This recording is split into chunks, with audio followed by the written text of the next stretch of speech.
Anyway, after this short break, we're going to have a look at how global markets are doing this Monday morning. Don't go away.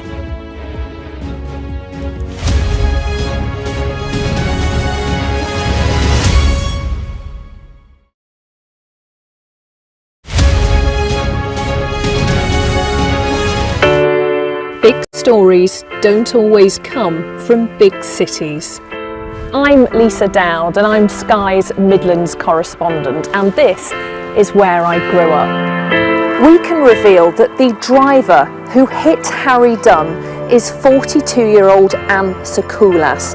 Just met the president and we never thought we'd get this far. This is what they're up against. The wind is the really big problems. It is back-breaking work and the smoke is thick. It's been working well. Water levels are dropping, but no one knows what impact further rain will have. What would you do if this place wasn't open? We take you to the heart of the stories that shape our world. It's really scary. We're terrified. In this community, I'm told that everybody knows someone affected by COVID. Hopefully this will be the last wave. I never knew they would make it. It's amazing. Change seems tantalisingly close in this corner of the UK. Wales was the first to introduce the plastic bag charge. This is my patch, my specialism. It's also my home.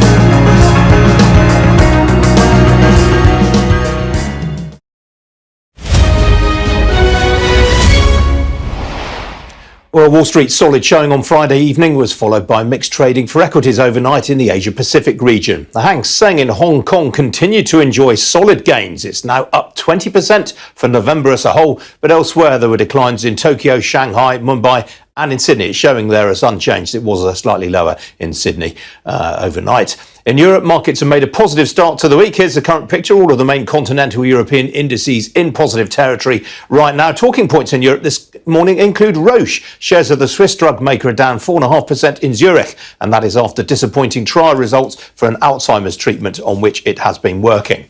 Well, here in London, the FTSE 100 is in positive territory. It's up just over 0.2% higher, followed by gains helped by gains for some of the mining heavyweights. The leading blue chip gainer in percentage terms is Informa. I mentioned them a little earlier in the programme. The share's currently nearly 6.5% to the good there. Meanwhile, Imperial Brands, the shares there are up 2.5%. It has results out tomorrow morning.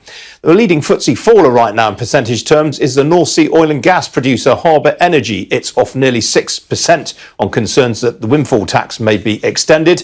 Outside the FTSE, the Lloyds insurer Beazley Group is ahead by some 3.5%. That's after it received a push from one of the brokers. On the foreign exchange markets, well, the US dollar has steadied a little bit after last week's sell-off following the softer US inflation numbers. As you can see, sterling right now is ahead by it's actually off by 0.5% accordingly against the greenback. The pound more or less unchanged right now against the euro. Meanwhile, the single currency is off by just under 0.5% against the dollar. Meanwhile, the oil price has been taking a little bit of a breather after its gains on Thursday and Friday. A barrel of Brent crude will currently set you back $95.19 a barrel. That is down just over 0.4%. Well, joining me today is Philip Shaw. He's Chief Economist at Investec. Phil, welcome to you. Terrific week last week to be invested following those softer than expected US inflation numbers. Is that setting a steady tone for markets this week? Hi, good morning, Ian. Yes, it absolutely is. It does seem to be a follow-through from the better than expected inflation numbers in the US last week. And of course, the agenda is if inflation is coming down a bit more quickly than markets had feared, then the Federal Reserve has less work to do in terms of further interest rate increases. And that's highly supportive, not just for equity markets, but for bond markets as well. And that is globally and not just within the US. Now, obviously, we get a big cache of data from China overnight for October. Is that as important, really, as what's coming out of China right now about potential easing of restrictions on COVID lockdowns?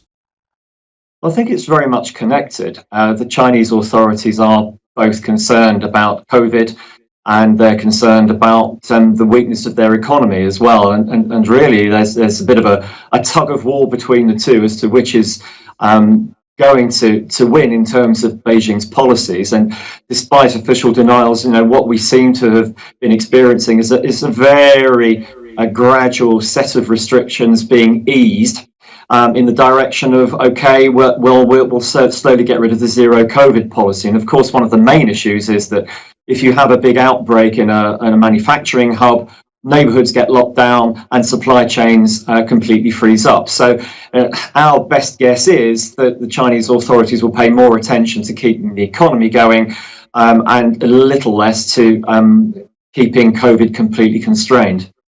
Now, obviously, Thursday we have the autumn statement. I mean, there's been an awful lot of pitch rolling in recent days. I mean, just about every tax increase under the sun has been named, apart from a sort of tax on your firstborn. And, I wouldn't be surprised if we get that the way things are going. How do you expect that it's going to break down between public spending cuts and tax increases?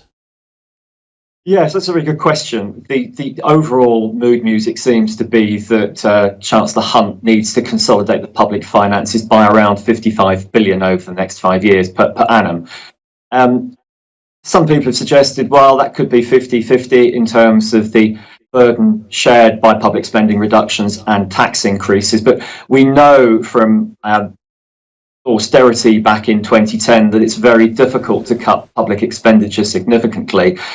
So I'd be a little bit surprised if spending was as much as 50% of the efforts to rein in borrowing. In the short term, a less generous energy price guarantee will save some money, but I think sort of looking further forward, what we're looking at is perhaps more of that work being done by tax increases and really within the tax framework, looking at a couple of windfall taxes and perhaps taxation by stealth as well, namely not indexing allowances rather than increasing main headline rates. I mean, the received wisdom is that tax increases do more damage to GDP growth than public spending cuts. Does that still hold? Well, I think that's really debatable. What you don't want to do, I think, overall, is to consolidate the public finances so quickly that you're causing demand to crater and you're making the economic problems worse, and therefore those efforts to try and reduce public borrowing become self-defeating because the economy is not simply producing the revenues necessary and the government's having to pay more in benefits. So there is a fine line there to be trodden on.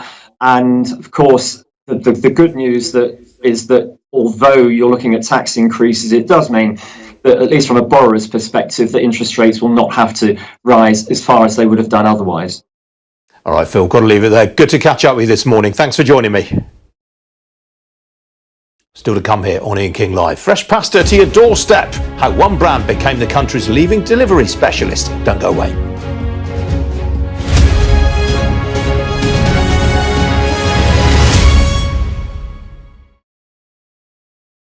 Global insight. Made local. Invest in your future. Sky News Financial Reports. Sponsored by Interactive Investor. PR Interventions amplifies yours. Organized product. Welcome to Gabby Dave Global. We are a UK-based online e-commerce store, the first of its kind with license to trade in African products. Some of the products are clothing brands and all beauty accessories, hair and beauty brands, natural aphrodisiacs, processed and dried unprocessed food. Our mission at Gabby Dave is to connect African and Caribbean businesses to customers globally. At Gabby Dave, we ensure our sellers get the best deal for their products. We are not just here to help you reach a wider audience. We are also a distribution center to support business growth by fulfilling orders to your customers from our warehouse, making sure customers receive their products on time. We are inviting all Black-owned businesses to trade on our platform because we strongly believe Africans have a unique brand the customer would appreciate globally. So get in touch today and let us make your product and business go far. Here are some of the benefits of using Gabby Dave Global. User-friendly platform, track your shipment, online support, transparent process, multiple SKUs, multiple products, a platform that encourages manufacturers as well as traders. Our marketing and PR interventions amplifies yours. Organized products and categories for easy access and navigation. Access to global community, especially within UK and Europe. Welcome to Gabby Dave Global. We are a UK-based online e-commerce store. Hi guys, this is your friend Uruj from SendWave. SendWave is a money transfer app that is used by people all over the world to send money to their loved ones in Africa. With SendWave, you can send money to Ghana, Nigeria, Kenya, Uganda, and Tanzania. And the best part is, SendWave is absolutely commission-free. Our exchange rates are excellent. You can see for yourself by checking them out on our website. So how do you use SendWave? SendWave is an app that you can download onto your phone from the App Store or Google Play Store. The app is free to download. After downloading it, just open the app and enter your name, email, and phone number. That's it. You're good to go. Make sure you use the promo code SR. S for Star, R for Radio. This promo code will give you £5 free credit to send to Africa on your first transaction. Your money will be delivered to your recipient within seconds. Feel free to call me on 0749 7377 647 at any time. I'll be happy to tell you all about SendWave and help you in any way I can. Remember to use the promo code SR for £5 free credit. Medasse. I've been told that I have a lot of energy, but my goodness, I think today I have met my match, people. I have met my match, Miss Suzanne. Wow, amazing. One of the things that's the start of the darkness. Of darkness. So what did that myself and the world in adjust. And 2019, forget the proverbial boardroom. Join me, Simone Frazier, on the CEO, the program that gives you the driving seat over your life. Every Tuesday, 8 p.m. only on Starr Radio. Hi everyone, it's your girl BB Clement, the author of How to Go From Employee to Entrepreneur and the host of your weekly business show, BB Means Business, the show where we discuss everything you ever wanted to know about business but you were afraid to ask. How do I start my business? How do I raise the finance? How do I grow my business? Where am I going to find my customers?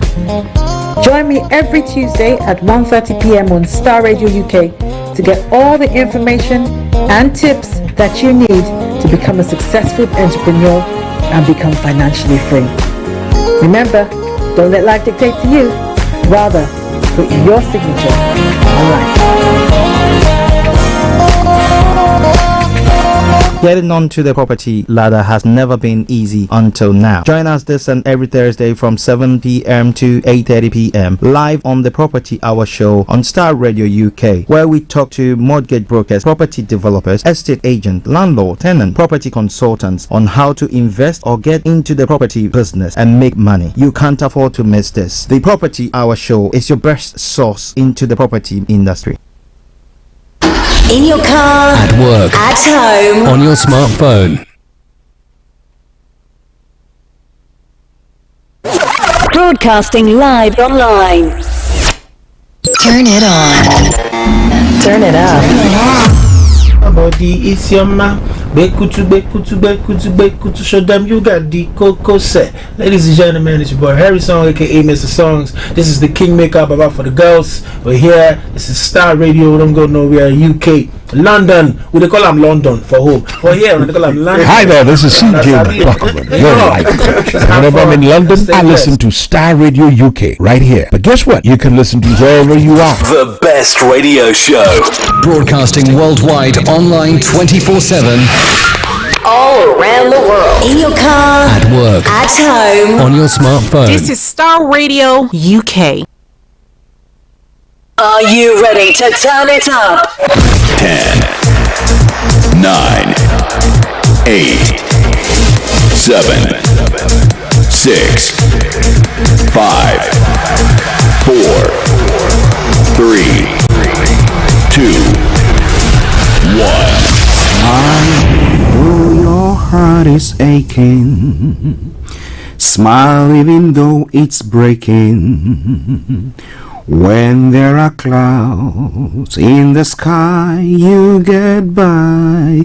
If you smile through your fear and sorrow, smile and maybe tomorrow you find that life is still worthwhile if you just smile. Hey, this is Archie and you are listening to Starr Radio UK and the Morning Show.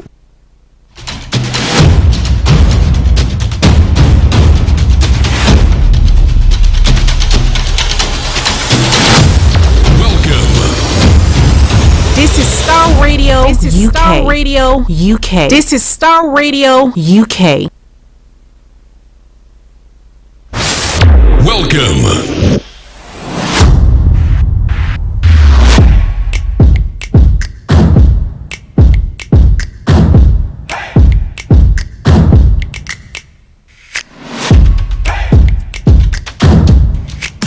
Broadcasting worldwide, online 24/7. Enlighten your day with Starr Radio.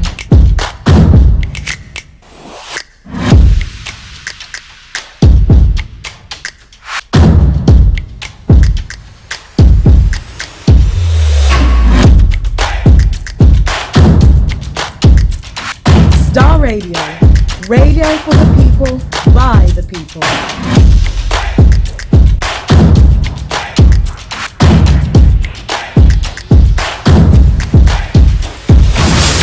Welcome.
Okay, let me say massive good morning, good afternoon, good evening, good dawn to you wherever you might be on planet Earth, and those of you living on other planets as well. I want to salute each and every one of you and welcome you to the Monday edition of the Morning Show. Today is the 14th day of November, the year 2022, with the time now 10:39 from the hearts of London. I am the one and only. This is the Morning Show. On the airwaves. Alright then. So from now till 1 o'clock, we'll be bringing you everything that you need to know, from archaeology to zoology, from Accra to Zanzibar. If it's making headlines, as I say all the time, I'll be touching on it. But I'm saying good morning to my team, those working behind the scenes, those who will be online, live as well. I'm saying morning to Mr. Frank Davids, Mr. Olayomi Koiki, all working behind the scenes today or this week. Let me say massive good morning to Mr. Francis Guy, my able producer as well, for a good work done over the weekend and this morning as well. My regards to Bishop Adeshola. And then special good morning and greetings to Amaya Jergene, Anthony Adedeji, Aziz all the way in the US as well. Let's go. Massive good morning to you, Sam Maxwell. I salute you, sir. I hope you are doing very, very well. And to our listeners in the US, those of you in Europe, those of you in Asia, those of you in Australia, And those of you on the African continent, especially Nigeria, Ghana, Uganda, South Africa, Kenya, and my Liberian listeners, I salute each and every one of you, and I say welcome to the Star Radio UK Morning Show.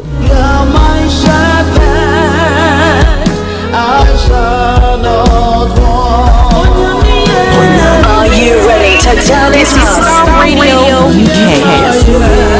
Playing in the background, something from Edith Morrison saying Yamiye, meaning God is good.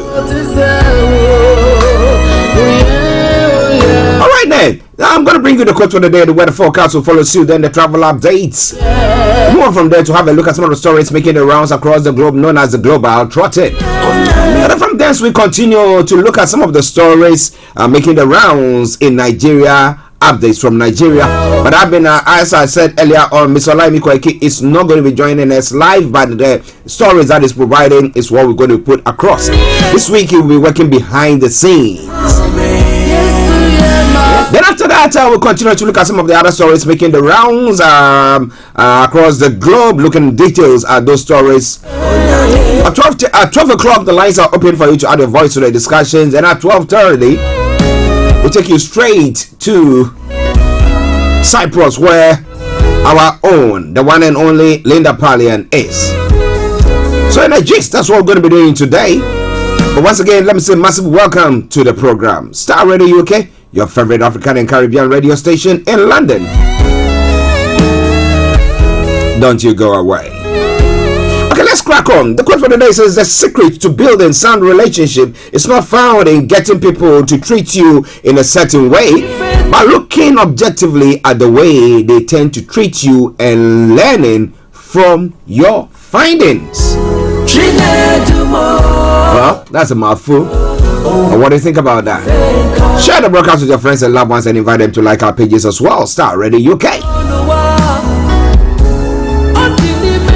Straight to the weather front.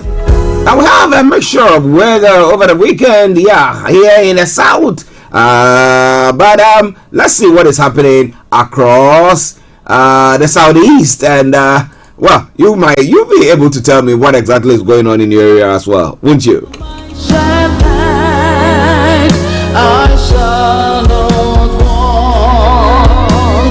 Today, the remaining cloud through the afternoon will be let me take it again. Remaining cloudy. It's going to be remaining cloudy through the afternoon, but towards evening, a few brighter breaks will develop. Now, this evening, we'll see cloudy skies and a few spots of drizzle. Now, cloud moving eastwards overnight, allowing for some clear spells, but more cloud will build in from the west towards dawn.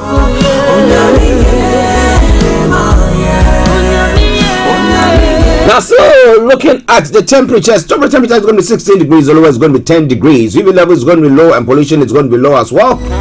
Sunset is going to be at 16:13 and sunrise for tomorrow morning going to be at 07:16 hours. And that brings us to the end of the weather forecast for you today, Monday, the 14th day of November. And to every one of you celebrating your birthdays today, we salute you, especially to King Charles III. Happy birthday, sir.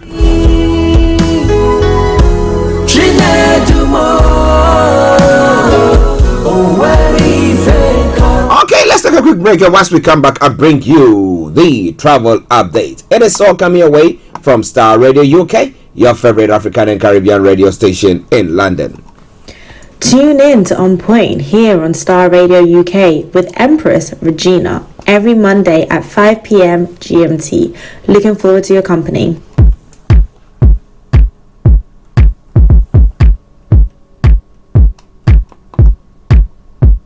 This is Starr Radio UK. Okay, so keep your eyes on the roads, I'm keeping navigated. I promise I'll be on the Star Radio UK travel update that comes your way every weekday from 10:40. It's now 10:45. So what is happening on your travels this morning? Now, interestingly, I can tell you assuredly, on the underground this morning, yes, good service throughout. And landing overground, good service there, DLR and landing trambling, good service. Yes, now everything is eased out nicely. All the strike actions and everything, we are now in a very comfortable position, right? Okay, now let's move on to the major roads in London. Let me tell you what's happening on the major roads in London. Yeah, A24 has got closures, A4 closures, A41 closures, Central London Red Roads closures, North Circular A406 has also got closures. That aside, all the others, no exceptional delays. On the river bars this morning, the Woolwich Railway has got special service. That aside, all the others, good service there. The London cable car, good service there as well. And then moving on straight to the final segment of the travel update, that is the National Rail. On the National Rail this morning, Avanti West Coast has got reduced timetable, and we've got cross country that's got no trains between Nottingham, Leicester, and Peterborough via Melton Mowbray. Also, East Midland Railways has got disruption between Nottingham, Leicester, and Peterborough via Melton Mowbray. I'm moving on straight to the Northern Rail. Disruption between Carlisle and Settle Hexham. And then ScotRail has got minor delays on some routes as well, so check before you embark on your journey. A First Transpennine Express has also got amended timetable. That aside, all the others have got good service. So I hope that today you enjoy your travels. On that note, let me say good morning, good afternoon, good evening, good dawn to you wherever you might be on planet Earth. You are sure of one thing for sure. If there is any update, we promise to bring it to the fore. But saying, have a top of the day. Enjoy your commute for today. But you know what? Continue to keep those eyes on the roads.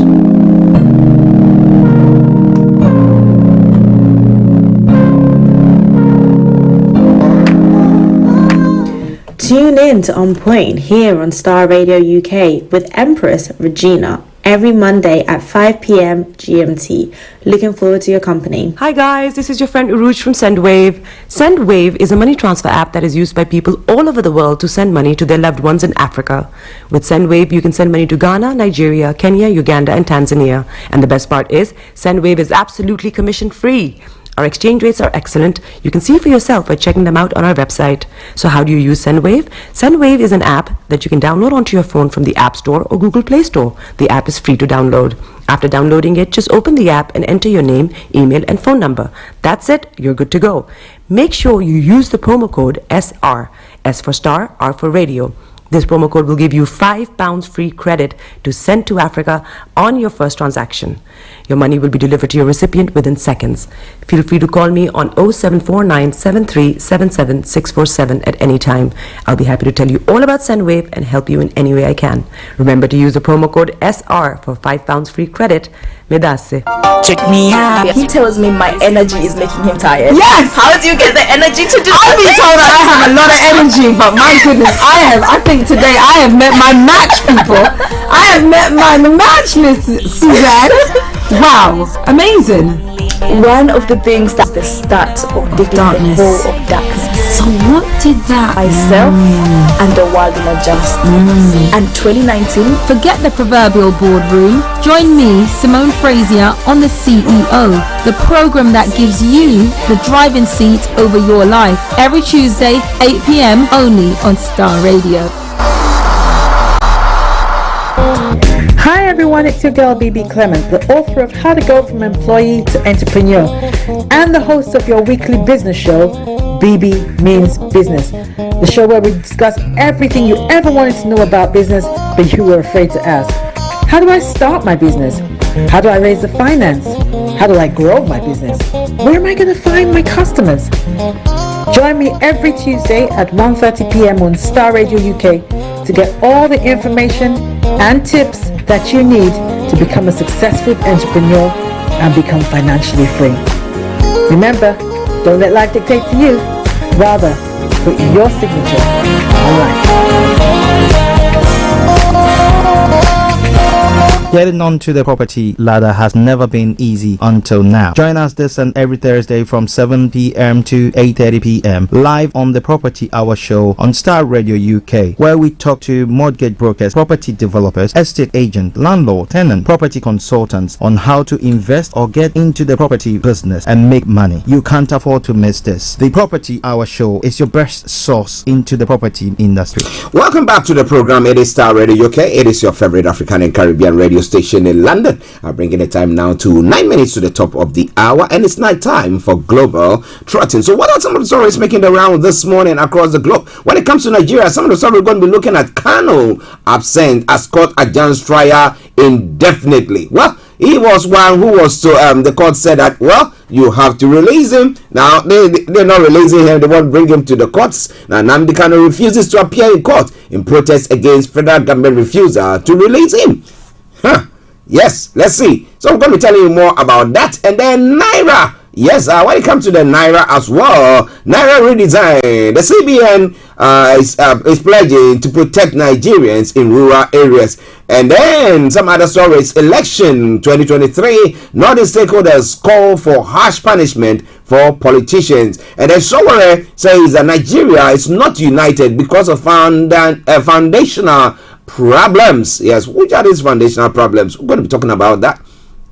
You think that Nigeria is got a point of no return, and as my own tribe, the Yoruba, are saying that, look, the best way forward, let us disintegrate, let everybody go their own separate ways. If a marriage is not working and other people are thinking that they are being marginalized, abused and all sorts, then the best way forward is that, look, for peace to prevail and for life to be preserved, then let them go their separate ways. What about that? Do you think Nigeria has crossed the path or the junction of uniting or being united and are gone? We've gone so far to be able to turn back. Okay. Now, credible journalism can influence federal elections. That's what Dambata is saying. And the security vote is a big way of stealing money. I won't collect it. Kwankwaso is also saying. So I'm going to bring you a lot more from there when we come your way from Nigeria with the updates. But moving on straight to some of the stories making the rounds in other parts of the world. Burkina Faso authorities launch inquiry into shell fire. According to a UN report, the army is accused of shell firing villages, killing dozens of civilians. The government blames jihadists extremists. And then Tunisia first floating solar station starts operation. And the new round of peace talks between DRC and Rwanda set for November 21. And Mozambican leader announces first LNG export shipment. I'll be bringing you more on that front as well. This all coming your way from Starr Radio UK. And then Sudan, thousands of Islamism supporters march against UN. We'll be looking more into those stories as well as the program unfolds. It's all coming your way from Starr Radio UK, the Global Trotting session of the morning show. And I know that you are also enjoying it. Well, Akufo-Addo has sacked Charles Edubuahin over Anak's investigation. Now, as at this morning, this morning, when the news started going around pertaining to this Anak's expose once again, which is going to be taking place. Well, it has happened that Charles Edubuahin was the one who was this time around caught on tape saying all sorts how you can get a privilege to maybe meet the vice president and do all sorts. Well, but Akufo-Addo has fired Edubuahin after Anak's expose because the president and the vice president had a preview to that expose and he has been sacked. Now, this is the same person who people were calling for his head alongside that of the finance minister, Ken Ofori-Atta. But this time around, he is falling. So what is going to happen to Ken? Do you think people will say, you know what, the president is done well, let's leave Ken alone? Or, hey, the president is done well, but this time around, let's see what is going to happen. But Anak's expose is going to be out this to the public. Yes, because the president, we know the president has got it, but it's going to be out to the public today. There will be preview today for the general public as well. So we hope to get it out. So the breaking, that story just came in through Akufo-Addo has sacked Charles Edubuahin over Anak's investigation. All right then. Now moving on straight to some other stories as well. It looks like Charles Edubuahin's story seems to be over all the news network in Ghana. Yes, Anas Aramariao, Anas, our minister, and the cash. Well, I'll be telling you more. Now, Macho Man clash with police, the police at NDC delegates conference in Ashanti region. Government to let private developers complete sale of Saglemi housing project. You know, we are people who behave as if we are living on billions or we have billions sitting there for us. But actually, we are one of the most impoverished countries on earth when it comes to Ghana. And we go borrow big sums of money. So, especially when it comes to building or housing projects, we are never able to complete them. And we waste the money. So I ask myself, why do we behave as if we've got billions to spare? Well, maybe the second of Charles Edubuahin speaks a lot of volumes about what is going on there. All right, then. It's all Star Radio UK. Your favorite African and Caribbean radio station in London. Now, moving on straight to some other stories making the rounds. As I said, a lot more going to be coming your way when we come to Ghana there as well. We will be telling you more about that, but just stay tuned. Now, when it comes to other parts of the world, Zelensky has visited the liberated city of Kherson. Now, my question this morning has been over the weekend, or since last Friday, Friday, when we had information that the Russians were pulling out of Kherson, was that, is it a trap? Is it actually that people think that, look, with what Putin is doing, look, the soldiers are overwhelmed with everything that is going on, so the morale is down, and everything that the West way forward is just to, hand those places back to them. Now, which other areas are they going to hand over? And are we getting to the tail end of this war? Well, I couldn't stay silent about Putin and the war. Russian activist Vladimir Kara-Murza has been charged with treason. And he was speaking from his jail cell. Now, I'll be telling you more about that, what he's actually said. And Iran sentences anti-government protester to death. It is the first time since protests erupted with accused found guilty of enmity against God. Wow. Okay. And family says jailed British Egyptian activist is alive. Allah Abdel Fattah tell his family in a letter from prison that he has resumed drinking water. Now, Republican anger over midterm elections failings. Donald Trump and Mitch McConnell have been criticized after the Democrats keep control of the Senate. So what's happening there? Now, has that actually spoiled the chances of Donald Trump coming back?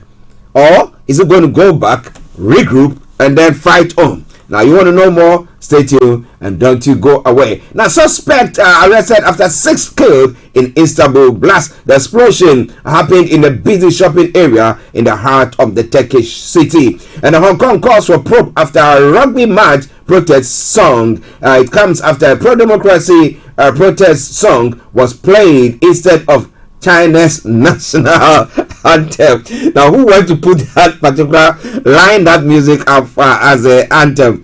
Wow. Well, people will do all sorts, Well, but it's all coming away from Star Radio UK. It is your favorite African and Caribbean radio station in London. When it comes to other stories as well, UK.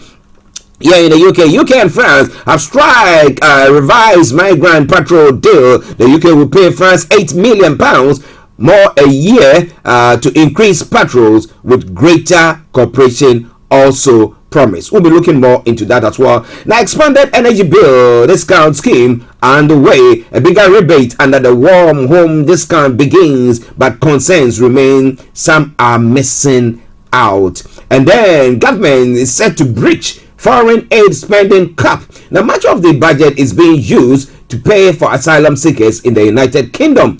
But our government is looking to breach that. Now, King celebrates 74th birthday, his first as a monarch, and that's why I said happy birthday to King Charles, his Royal Majesty. All right then, and please pay a woman 40,000 after using unlawful force. That woman will be like, woo. Okay, now officers unlawfully arrested the woman after they were called by a bailiff. My goodness, this is a proper kitchen, yeah. See, he's going to be enjoying that. All right then, yes. So let's take a music break. We come back and we'll be taking you to Nigeria, where we'll be telling you more about what is happening there. The question is, will the 2023 election hold or not? But it's around from Jojo Manuel Lawson, and he says, strong, and enjoy that. I will be with you in a moment.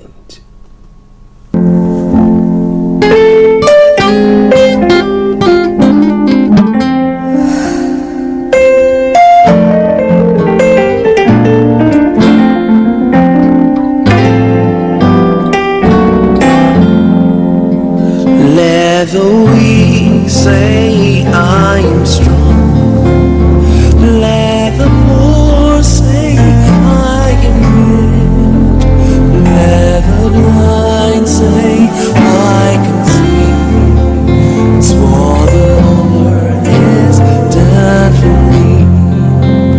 Let the weak say I am strong. Let the poor say I am rich. Let the blind say I can see. It's what the Lord has done for me. Hosanna, Hosanna to the Lamb that was slain. Hosanna, Hosanna, Jesus died and rose again. Hosanna, Hosanna to the Lamb that was slain.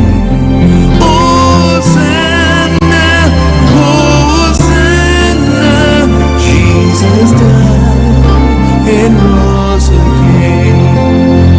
Let the weak say let the poor say I am rich. Let the blind say I can see. It's what the Lord has done for me. Let the weak say I am strong. Let the poor say I am rich. Let the blind say I can see. What the Lord has done for me. Hosanna, Hosanna to the Lamb, slain. Hosanna, Hosanna, Jesus died and rose again. Hosanna, oh God, Hosanna, you are the Lamb, you are the Lamb, to the Lamb, to the Lamb. Hosanna, Jesus, and Jesus, and He rose. Hosanna, where would I be if it had not been for you? That you died for me, oh God. Hosanna, Jesus died and rose again. Oh, Jesus died and rose again. He died for me, that I can sing a new song in the land of the living. Jesus died and rose again. You wipe away my tears, my stain. You died and conquered the grave. This is Starr Radio UK. This is Starr Radio UK.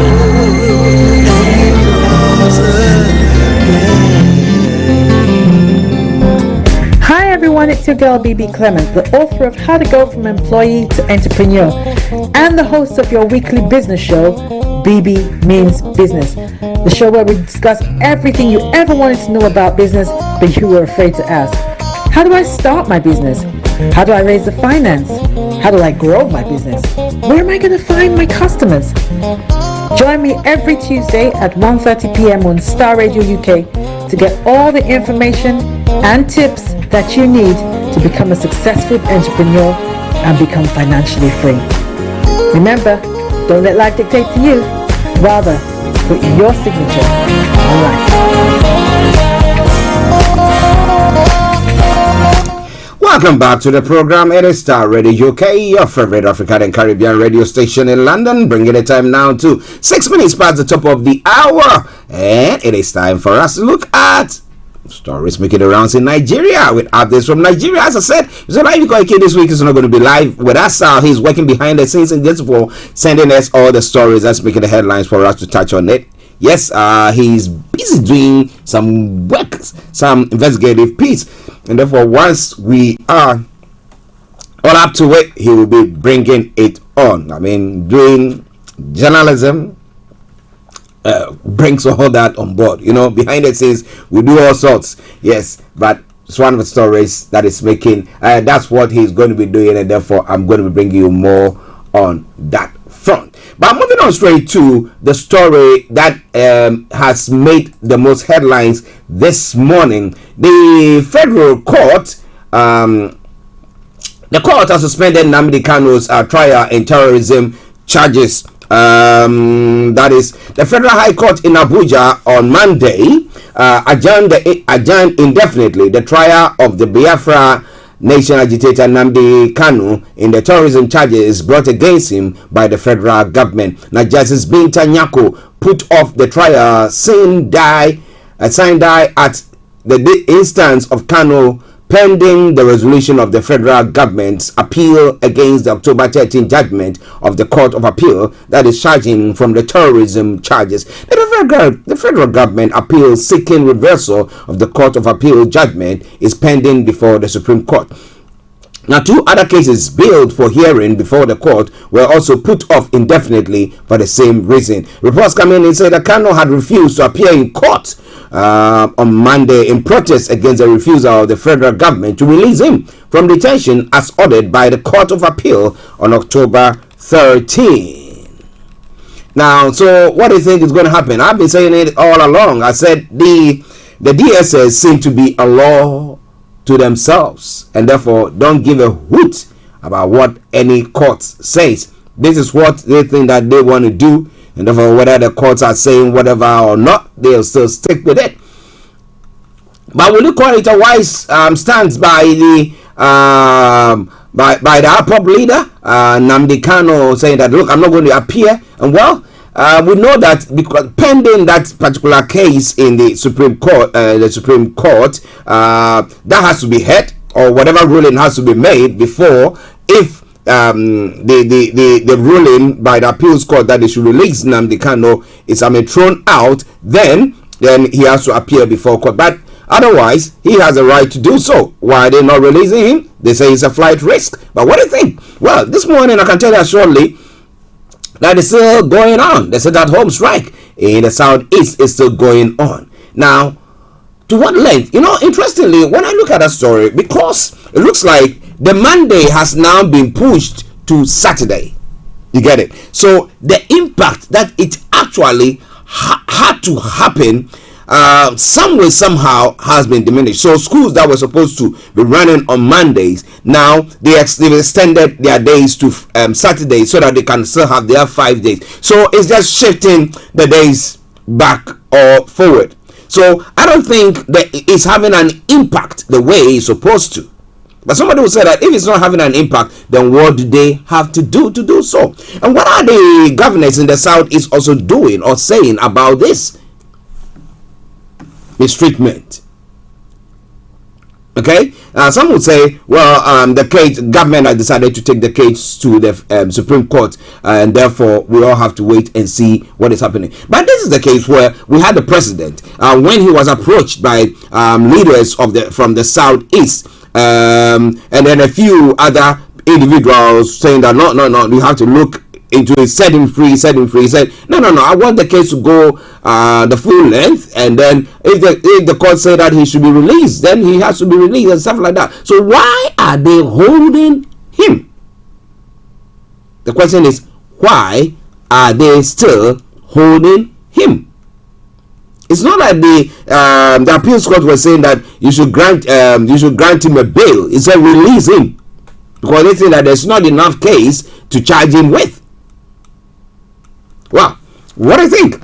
Let me say good morning to my brother all the way in Aberdeen, Felix. I hope you are doing very, very well as well and had a very nice weekend. All right then. So now let's move on straight to some other stories. Now we know Nnamdi Kanu's case is all pertaining to secession. So they decide, like, look, we think that we are being marginalized. We think that our communities are being marginalized and our people are being mistreated and everything that seems to be going on. And therefore we think it's about time that we leave the union. Now I've been saying that, why is it that when it comes to us, we don't want to give in to a referendum of a sort? Now this is what the people are saying. Okay, let's go for a referendum. Let's hear what the people think. If majority of them say that, look, we don't want to belong, I don't know, you come to some amicable agreement there, because they might say because of A, B, C, and D, that is why we want to leave. Okay, so first of all, that has to be trashed out. Now, when that has been trashed out, yet they want to go, you tell them, okay, let's go for a referendum. Let's see how many of you actually, if majority say they want to go, you find a way forward, and then you move on. Rather than holding people against their will and saying that, you know what, we are doing something about that. At times, I don't really get it. But well, this all coming away from Starr Radio UK. It is your favorite African and Caribbean radio station in London, with the time now 13 minutes past 11. Now, what do you think about that? Well, Sowore has come out to also add his voice to the discussion. So, Sowore says presidential candidate, that's the presidential candidate of the African Action Congress, says the country is not united because it has foundational problems that needs addressing. So maybe singing from the same hymn sheet as I'm doing. And so we spoke on Sunday at a town hall series for presidential candidates organized by the Arise TV and Center for Democracy and Development. Now, you know, he's still not being allowed to move outside freely. So this time around, he's not running for the presidency as he did in the last election. The ANC presidential candidate said Nigeria did not have a right foundation from the period it got its independence in the 1960s. So, as we will say, it was a botched arrangement by the colonial masters and some groups, tribal groups, to just put them all together and say, you know what? Yeah, move on. Yeah, united. This is a country. I know Kofi Ali has been saying that, well, it is all, I mean, they just put us all together as something like a workshop or a farm where they can come and harvest whatever thing that they've grown there. No, we got that, and just take it out and just go away. But what do you think? Now, this is a country put together by outsiders. It's not as if this is the only country but put together by outsiders. But in our own case is peculiar. Our name, flag, everything about us is lazy. So what is lazy about green, white, green? What is lazy about Nigeria? What's lazy about that? I remember back in the day when I was a student, I think I was going to my second year in secondary school, and then on holiday. So my dad was going on business, so I went with him, and we were in Lagos. I went round. I went to Abeokuta. I went to Ibadan University, that place. I remember. Nice. And I mean, at that time you go to Nigeria, I think, wow, because in Africa at the time there were not lots of bridges as we saw, and the kind of roads that was in Nigeria. Everybody was proud of Nigeria at the time. So what was working at that time? That was the time that Shagari was in power.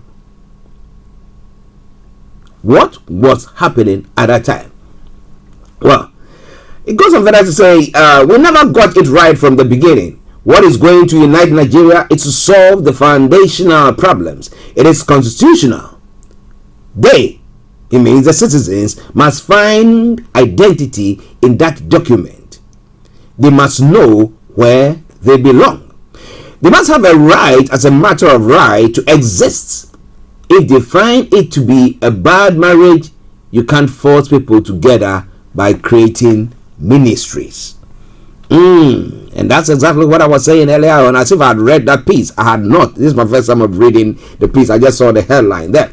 Now, do you want to unite Nigerians? Do justice to the people of Nigeria. The reason I say so is that I lived abroad for 20 years. And there was no day I was asked if I was an American or not, because I got my check. I got paid. I was treated better as a black person in America than I'm treated in Nigeria, governed by a black person. Sorry added that women must rise to take their place in governance. You know, there is something that I say all the time. Now just watch it. Now you see, black on black. When I talk about black on black, that now when a Caucasian, let me put it blatantly there, all right, wants to treat a black person with a strong hand, you know what they do? They put a black person in charge. And because those black people will want to please their masters, they rule with iron fist. So I can say, you see, he's treating his own people that way. But at times I look at that, or I listen to that, and I ask myself the question, what kind of people are we? What kind of people are we? So, he was talking about father was living in the States. I mean, as a black person, he was being treated nicely and everything. But when you come to your own country, the leaders lying, cheating, robbing, corruption, name it. But well, they tell us that they voted them into power. And when some people call for maybe a takeover of a sort, then we have some people saying, no, don't do that. It destroys our democracy. But democracy that is making some group of people richer and majority of the people poorer, you think that is fair? Well, in this part of the world where we practice capitalism, I mean full capitalism, there is a safety net so that those who fall through are captured there as well. But when it comes to our point, it's not like that. So you ask yourself, those who have made all those big huge sums of monies, can they account for it? Some may. I'm not saying that it's wrong for people to be rich. No. I like to have money, lots of it, to be able to help everybody that I can, or it's appealing to me for me to help them. But when the means by which people got it is rotten, then we have to talk about that. There's a story going on in Ghana at the moment, and it's quite serious one, and I think it's an indictment on the ruling government. But I will bring you more on that front. Stay tuned, don't you go away. Updates from Nigeria. Now, the PDP members have defected to the APC in Kaduna as Uba Sani assures fairness. Now, the gubernatorial candidate of the ruling All Progressive Congress in the Kaduna State, Senator Uba Sani, has received about 12,817 People's Democratic Party decampees, which included a former commissioner, women and youth leader, into APC. Oh my goodness. With the campaign of its supporters to All Progressive Congress in the run-up to the 2023 election, said the membership of the People's Democratic Party is depleting in Kaduna State daily. The senator spoke in Jiwa and said that the opposition party is now completely non-existent in the Jiwa local government area of the state. The APC gubernatorial candidate assured the campees that they have equal status and rights like every member of the ruling party. In APC, there is no discrimination. Those that joined today are equal in status as those who joined when the party was formed. We are one, a united family, he added. Now, Senator Sani advised the people of Jiwa to vote for all APC candidates in the 2023 elections. I thought that the PDP with everything that is happening with the Buhari government, that is the APC, and the fact that people are saying, no, we are more impoverished than when they took power and all that stuff, the PDP will be a formidable opponent to take over. However, they seem to be disintegrating like no man's business. But the question is, what exactly is happening there? Now, forget about secessionists. Forget about the Yoruba nation. Forget about the Igbos who are agitating. And I've been saying all the time, I thought that the PDP will wrestle power from them, but the way things are going, unless you know otherwise, tell me about it. But I don't think they are in any position to wrestle power from the APC. What do you think about all that? It's all coming away from Starr Radio UK. It is your favorite African and Caribbean radio station in London, 1122. Now, vote is a very security vote is a big way of stealing money. I won't collect it. Kwankwaso is saying there. The 2023 presidential candidate of the new Nigeria People's Party, Rabiu Kwankwaso, has declared that security votes collected by government is simply a way of stealing public funds.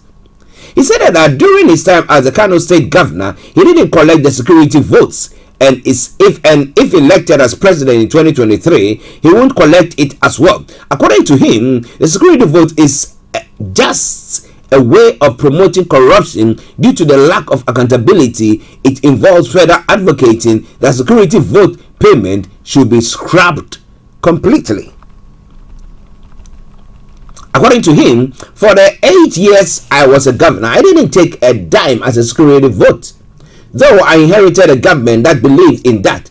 Now, what I did was to listen to the security challenges from the Commissioner of Police, and if he or she successfully defended it, I took it to the council for approval. The security vote, in my opinion, is a big way of stealing money, and that was why I didn't do it as a governor. If I have the opportunity again, there will be nothing like security vote in the presidency. We have seen cases where a lot of funds were being stolen under the guise of security votes, and in my opinion, I think that should be stopped. On the security situation in the country and the activities of the security agencies, Kwankwaso advocated for better synergy. In his view, there should be better coordination, relationship, and unity among various security agencies in the country, and promised to address it if he emerges as president. He said, "We are very much aware of the issues of synergy and coordination within our security sector, and these are very key if we must make notable progress." That was what we did when I was the Minister of Defense. He noted that there were many issues within the three military services, the police and other security agencies. In most cases, there was no understanding and agreement among them. As a minister, I ensured we worked as a team and provided all that they needed to function.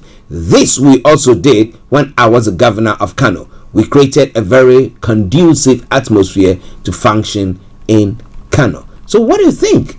Do you think he's done it? Do you think that he has a case there? I want to know. Those of you watching us on the on all the platforms, you can post your comments there. All right then. It is Starr Radio UK. It is your favorite African and Caribbean radio station in London. Now, last week last week or two, we did talk about the CBN saying that they were going to actually replace the Naira.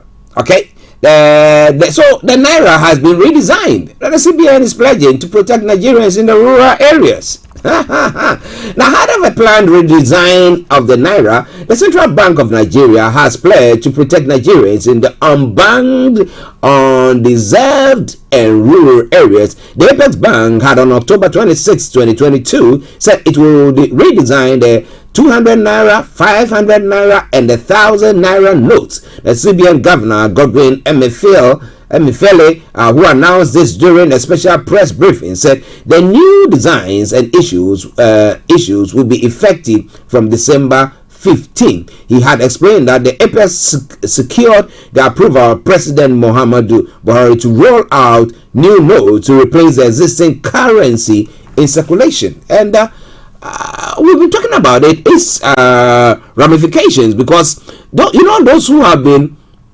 kidnapping people and taking monies from them, they cannot go to the banks to go and put those monies in the bank, so they keep them in wherever they are. Now, with what is happening, do you think that they will want to take Naira and those things from them? They will now call for foreign currency to be paid. But what do you think?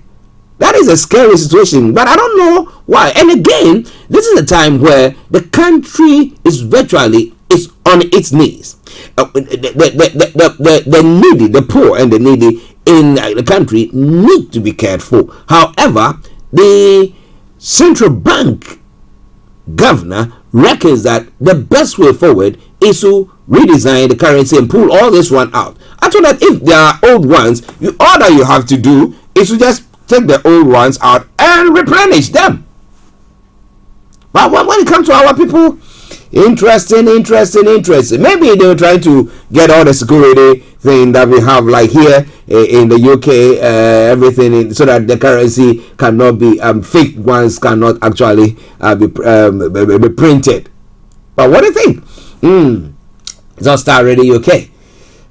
Maybe you'll be an advocate for the governor of the Central Bank of Nigeria.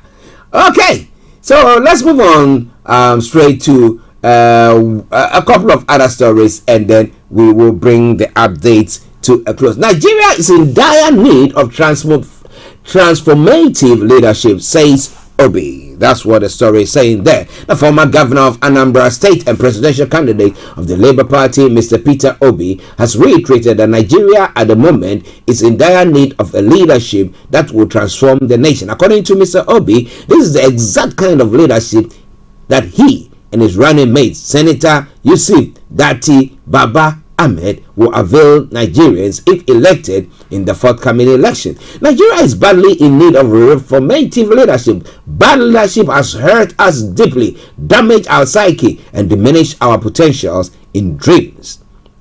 Ultimately, the overall goal of the Obi Dati administration will be to streamline governance, make it more responsive, transformative, effective, less transactional, and therefore effective and cost-effective, Obi stated via his official Facebook page on Sunday. In his opinion, the desire to take Nigeria back is nearly unanimous.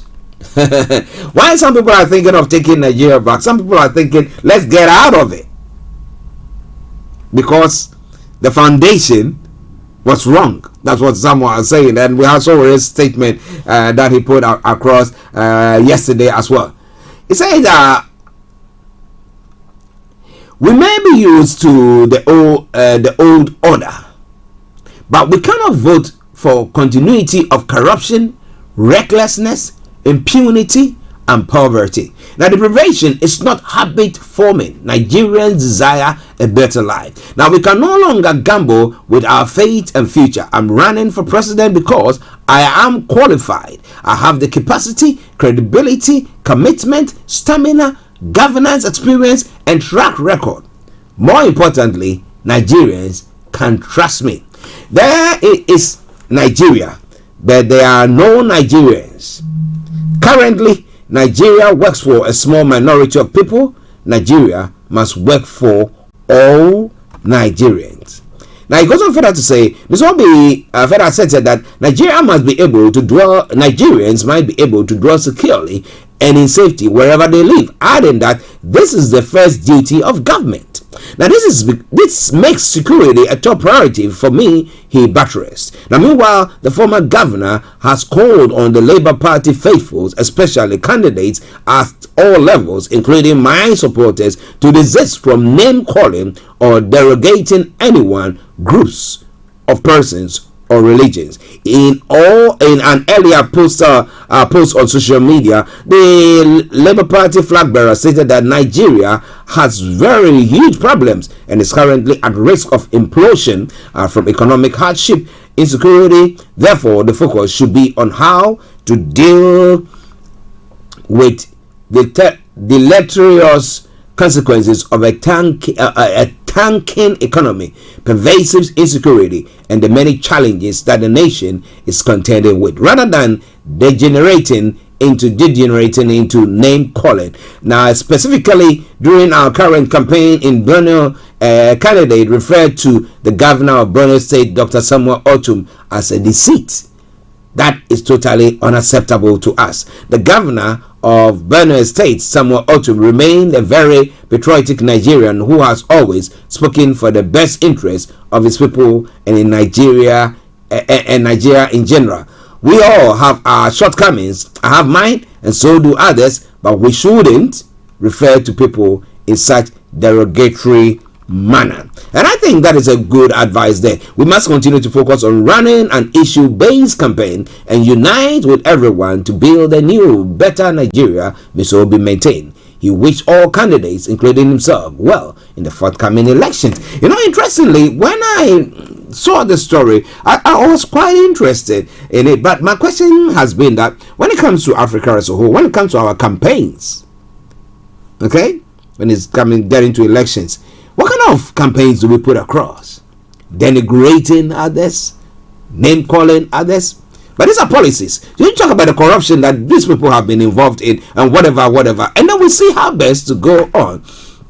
But well, it is all coming away from Starr Radio UK, your favorite African and Caribbean radio station in London. Moyiwa Shoniga says, Wale Soyinka said, only in Africa thieves are regrouping to looting, and the youth whose future is being stolen celebrate it.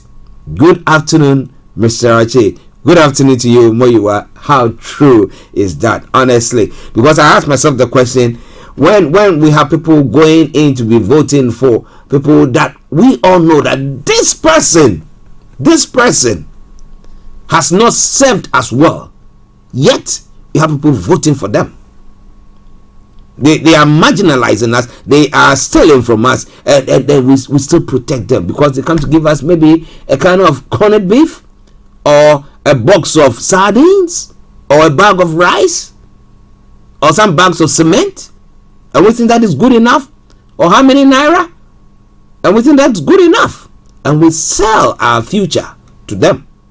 And we say, no, don't let the military. I understand, because they also got their flaws, but don't let anybody down. Let's agitate. Let's just wait, and then when the year that their tenure is over, then they will go.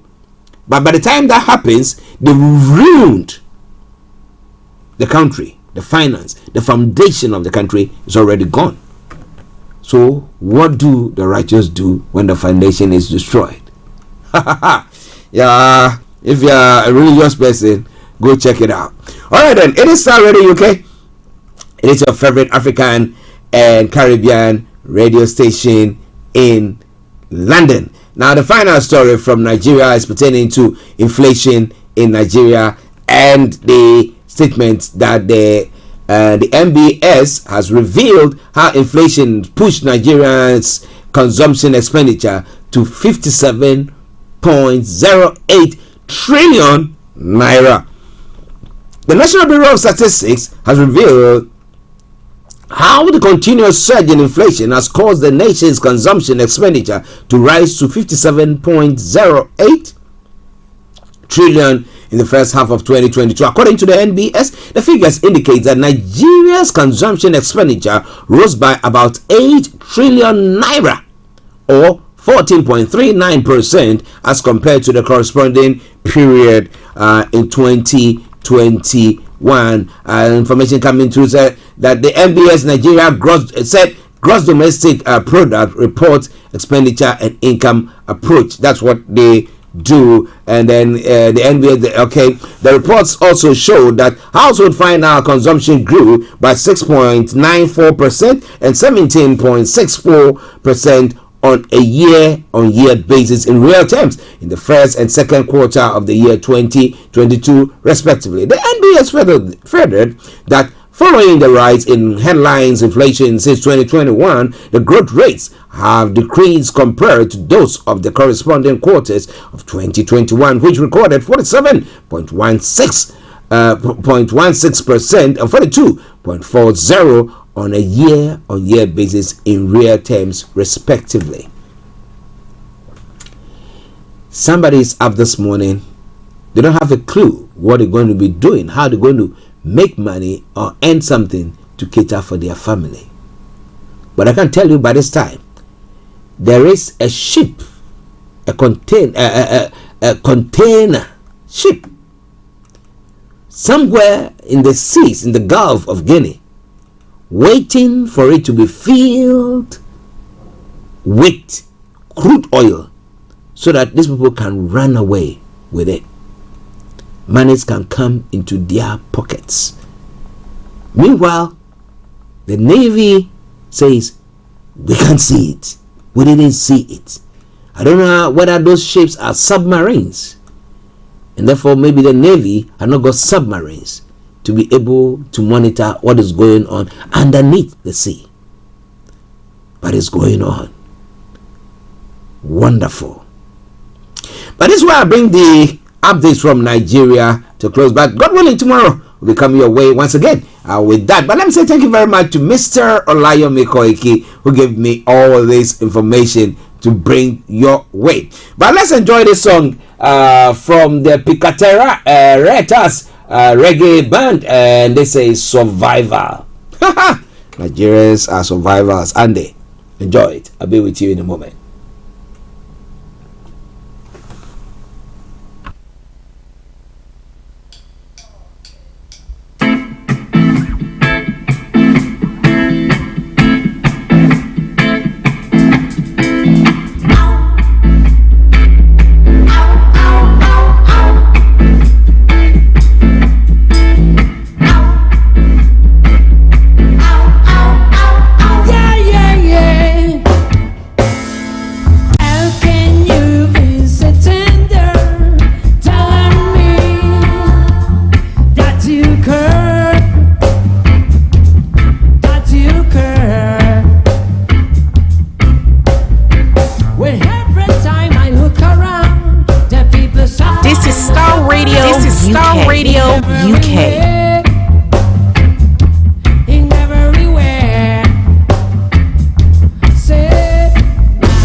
Like shed what we shed,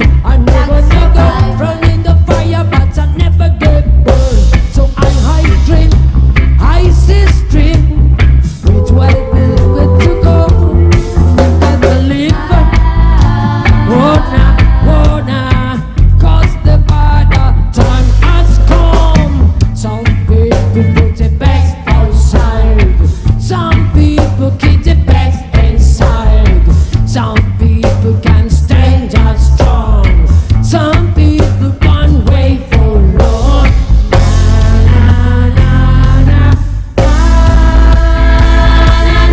This is Starr Radio UK.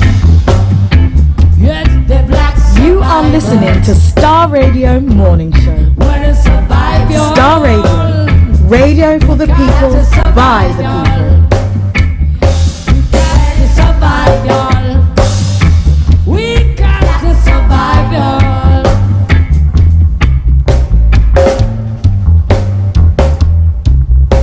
Well, black survivors. We are the survivors. Yeah, that's a wonderful piece. Confirmation of Bob Marley's Survivor. Well, when it comes to Africans, wow, these are real survivors. How they do it, I don't have a clue. If you talk about the fact that what is happening in Nigeria at the moment, you look at what is happening in Ghana, some of the African countries, and you ask yourself the question, my goodness, how are these people coping and making it still in there?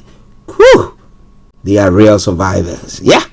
You are a survivor as well, listening to us. But let me say thank you very much to each and every one of you, because I know, especially those of you watching us live from the African continent, it causes you an arm and a leg to continue to listen to us, but you do so religiously. And I salute each and every one, especially those of you in Nigeria. I salute you very, very much. And I say thank you very much. Let's have a quick break. We come back. Go to other parts of Africa to look at some of the stories there. It is the Monday edition of the morning show. Stay tuned. Don't you go away. Tune in to On Point here on Starr Radio UK with Empress Regina every Monday at 5 p.m. GMT. Looking forward to your company. Hi guys, this is your friend Uruj from SendWave. SendWave is a money transfer app that is used by people all over the world to send money to their loved ones in Africa. With SendWave, you can send money to Ghana, Nigeria, Kenya, Uganda, and Tanzania. And the best part is, SendWave is absolutely commission free. Our exchange rates are excellent. You can see for yourself by checking them out on our website. So how do you use SendWave? SendWave is an app that you can download onto your phone from the App Store or Google Play Store. The app is free to download. After downloading it, just open the app and enter your name, email, and phone number. That's it. You're good to go. Make sure you use the promo code SR. S for Star, R for Radio. This promo code will give you £5 free credit to send to Africa on your first transaction. Your money will be delivered to your recipient within seconds. Feel free to call me on 0749 7377 647 at any time. I'll be happy to tell you all about SendWave and help you in any way I can. Remember to use the promo code SR for £5 free credit. Medasse. Hi everyone, it's your girl BB Clement, the author of How to Go From Employee to Entrepreneur and the host of your weekly business show, BB Means Business, the show where we discuss everything you ever wanted to know about business but you were afraid to ask. How do I start my business? How do I raise the finance? How do I grow my business? Where am I going to find my customers? Join me every Tuesday at 1:30 p.m. on Starr Radio UK to get all the information and tips that you need to become a successful entrepreneur and become financially free. Remember, don't let life dictate to you. Rather, put your signature on life.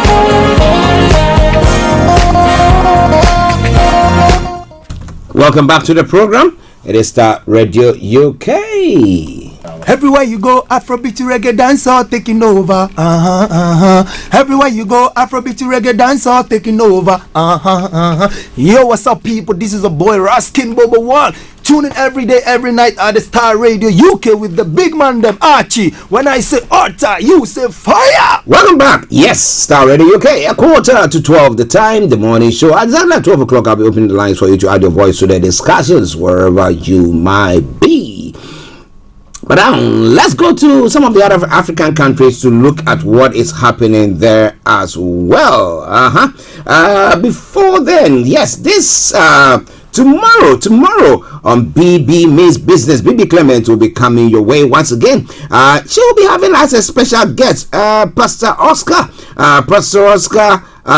who is in La Côte d'Ivoire, Oscar Diamond, who after many years in the UK has made a successful transition to Africa and is making waves in distribution, molecular biology, and more recently, the fintech space as we discuss business opportunities in Africa. The time is now. It is to pivot.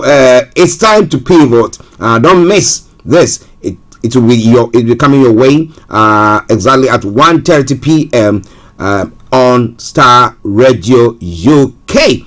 So make sure you make a date. That is tomorrow. It's going to be having a second guest as well. But as and when I have those details, I will be bringing them to you. But make a date with BB Clement tomorrow afternoon. Tomorrow afternoon when she comes your way. All right then. Yes, bear with me. Okay. Yes. Okay. Now share the broadcast with your friends and loved ones and invite them to like our pages as well. Let's move on to some other stories making the rounds. Now, straight on to some of the stories making the rounds on the African continent. It says Mozambican leader has announced LNG export shipment. While we'll be looking at that, and Burkina Faso authorities launch inquiry into shell fire, and Tunisia is doing very well. Somebody said Tunisia, the North African countries, they are not part of Africa. That's what some people are saying. So what is Africa? That continent is Africa, right? So if you stay on the top or the top bit, that doesn't mean that you're not part of Africa. You are part of Africa. Maybe talking about the color of the skin there, but well, whatever it is. The Burkina Faso authorities have launched inquiry into a shell fire. Let me bring you that. They are of the view that it's some people who were doing it, but that it's not necessarily the military. The authorities in Burkina Faso has launched an inquiry on Saturday into the shell fire that reportedly caused dozens of deaths in the region of Djibo. According to the UN High Commission on Human Rights, the army is accused of shell firing a number of villages situated around 10 kilometers from the army base last Wednesday. Now, reports on social networks refer to dozens of dead. Now, speaking on Saturday, the government spokesperson announced an inquiry whilst blaming jihadist extremists active in the region. The degradation of the security situation in the country has prompted 2 coups this year, the last one at the end of September. Since 2015, Burkina Faso has been regularly plagued by increasingly frequent jihadist attacks that have killed thousands and forced some 2 million people to flee their homes. Well, so what is the way forward for them? I hope that it's not going to be a whitewashed, but the truth will come out. Well, this is all coming away from Star Radio UK. It is your favorite African and Caribbean radio station in London.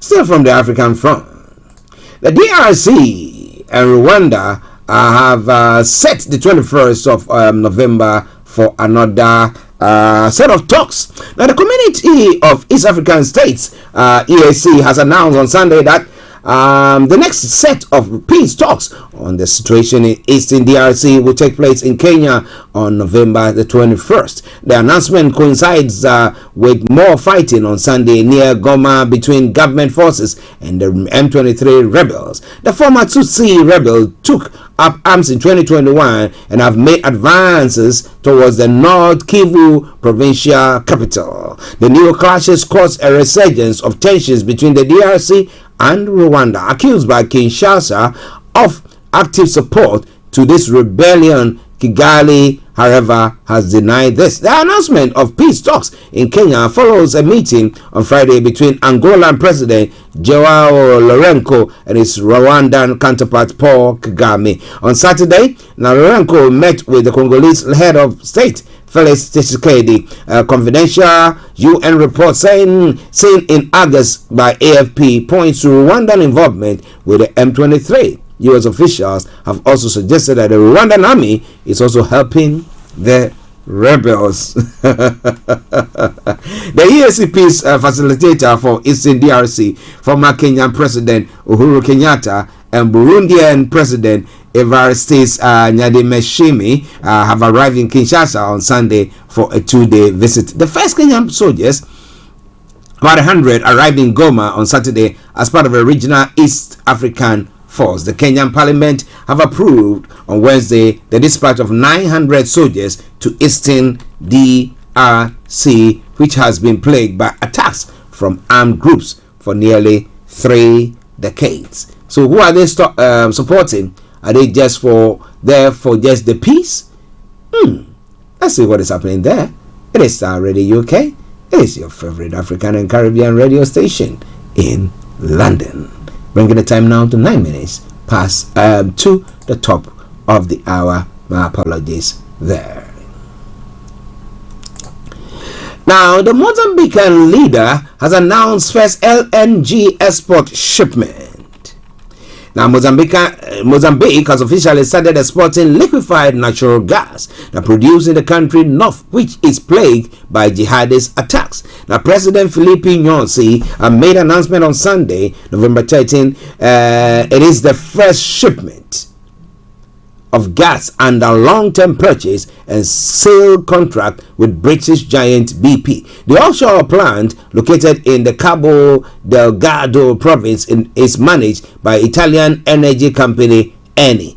It is with great honor that I announce the start of the first export of liquefied natural gas produced in the Rovuma in Mozambique by the Coral Sul FLNG project. The British sponsorship departs Mozambican waters for international market. Now, Mozambique has set high hopes on vast natural gas deposits, the largest ever found in the sub-Saharan Africa, that was discovered in the northern Cabo Delgado province in 2010. The completion of this international venture is a sign of the recognition by the market that Mozambique offers a stable, transparent and predictable environment for the realization of multi-billion investment with higher technology stands out in order to monetize resources in a phase of the energy transition. Therefore, it must bring pride to all Mozambicans. It must bring pride to all Mozambicans. Let me take it again. It must bring pride to all Mozambicans. Now, once tapped, Mozambique could become one of the world's 10 biggest exporters. According to the BP 2021 Statistical Review of World Energy, Africa is home to over 630 trillion cubic feet of natural gas reserves. Through the production of LNG for domestic use and export, leadership hope to support industrialization scheme. But the question is, how much is going to be left for Mozambique from the profit that they're going to be making? How much or what percentage is going to be repatriated? So though Mozambique will be sitting on some trillion cubic feet of natural gas, they will be worse off than maybe what is happening in DRC, or maybe in Nigeria, or maybe in Ghana. Interesting times. Well, it is Starr Radio UK. It is your favorite African and Caribbean radio station in London. I hope that the negotiators have negotiated a good deal for them.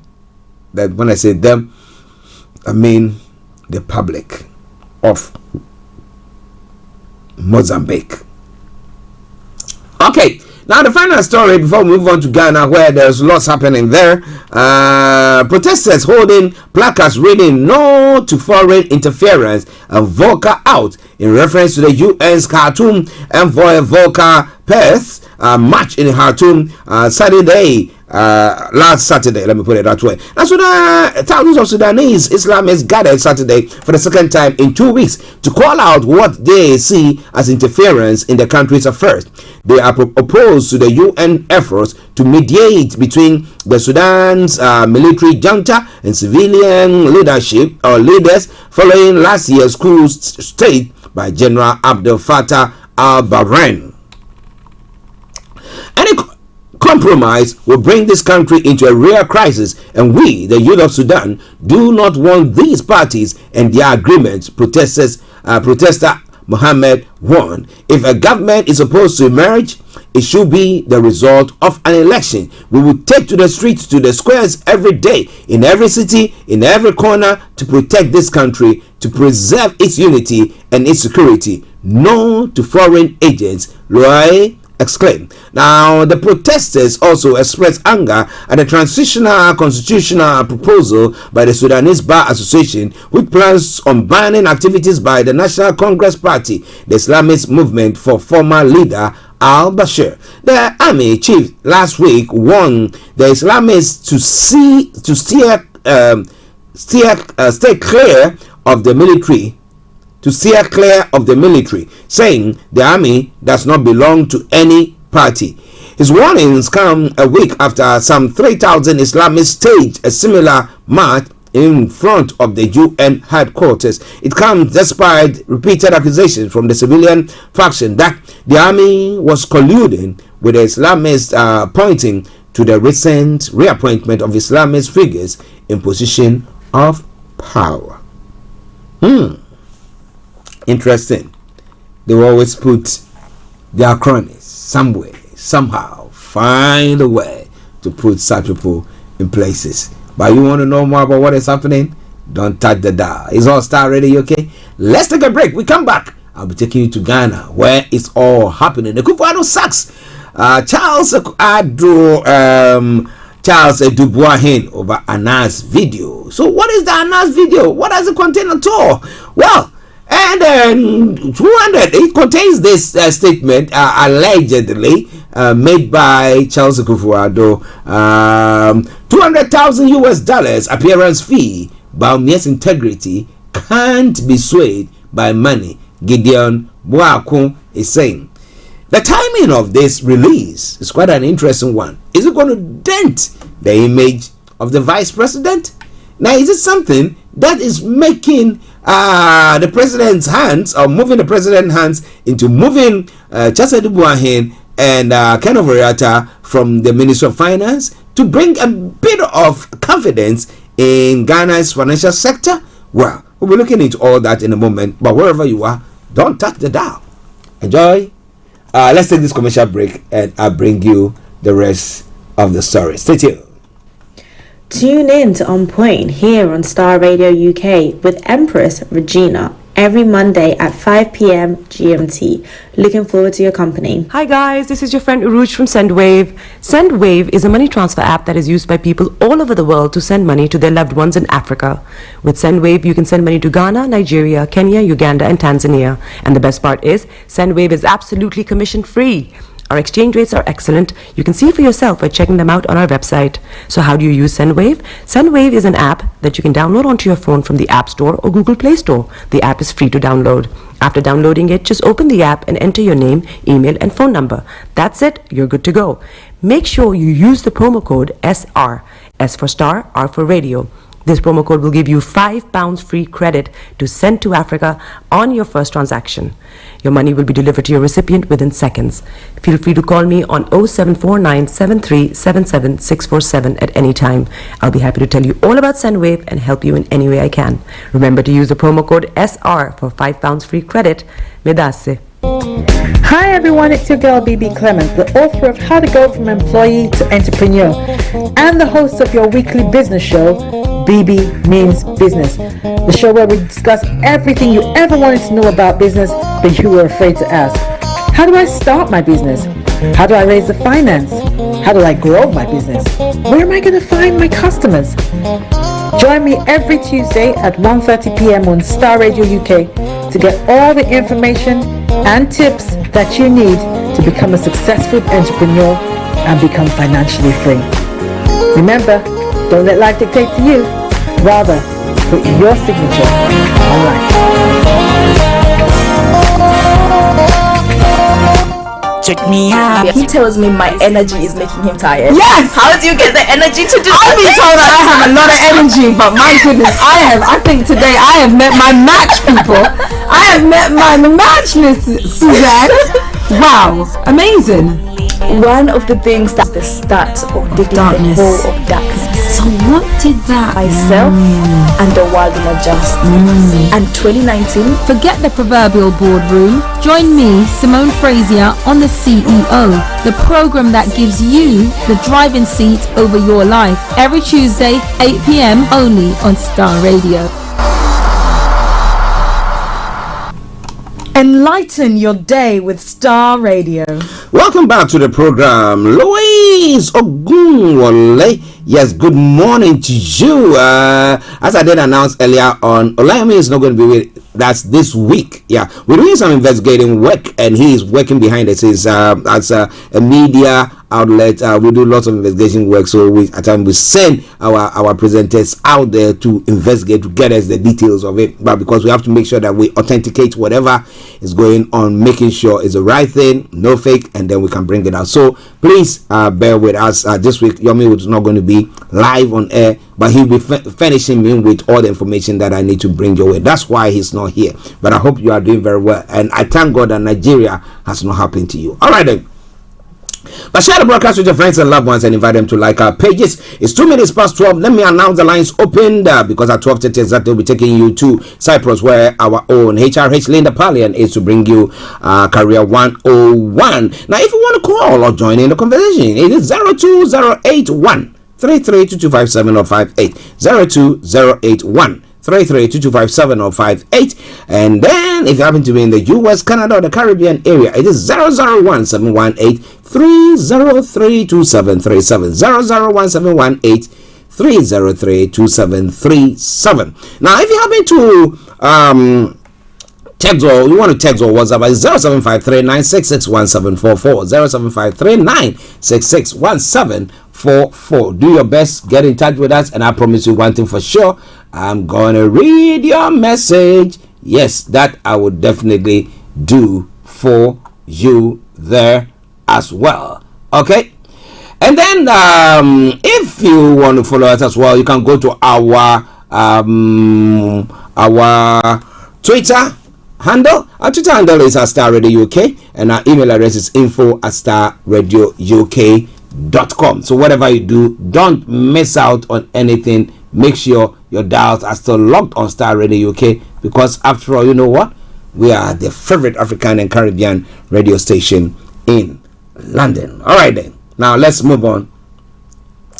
So in Ghana, as like other African countries,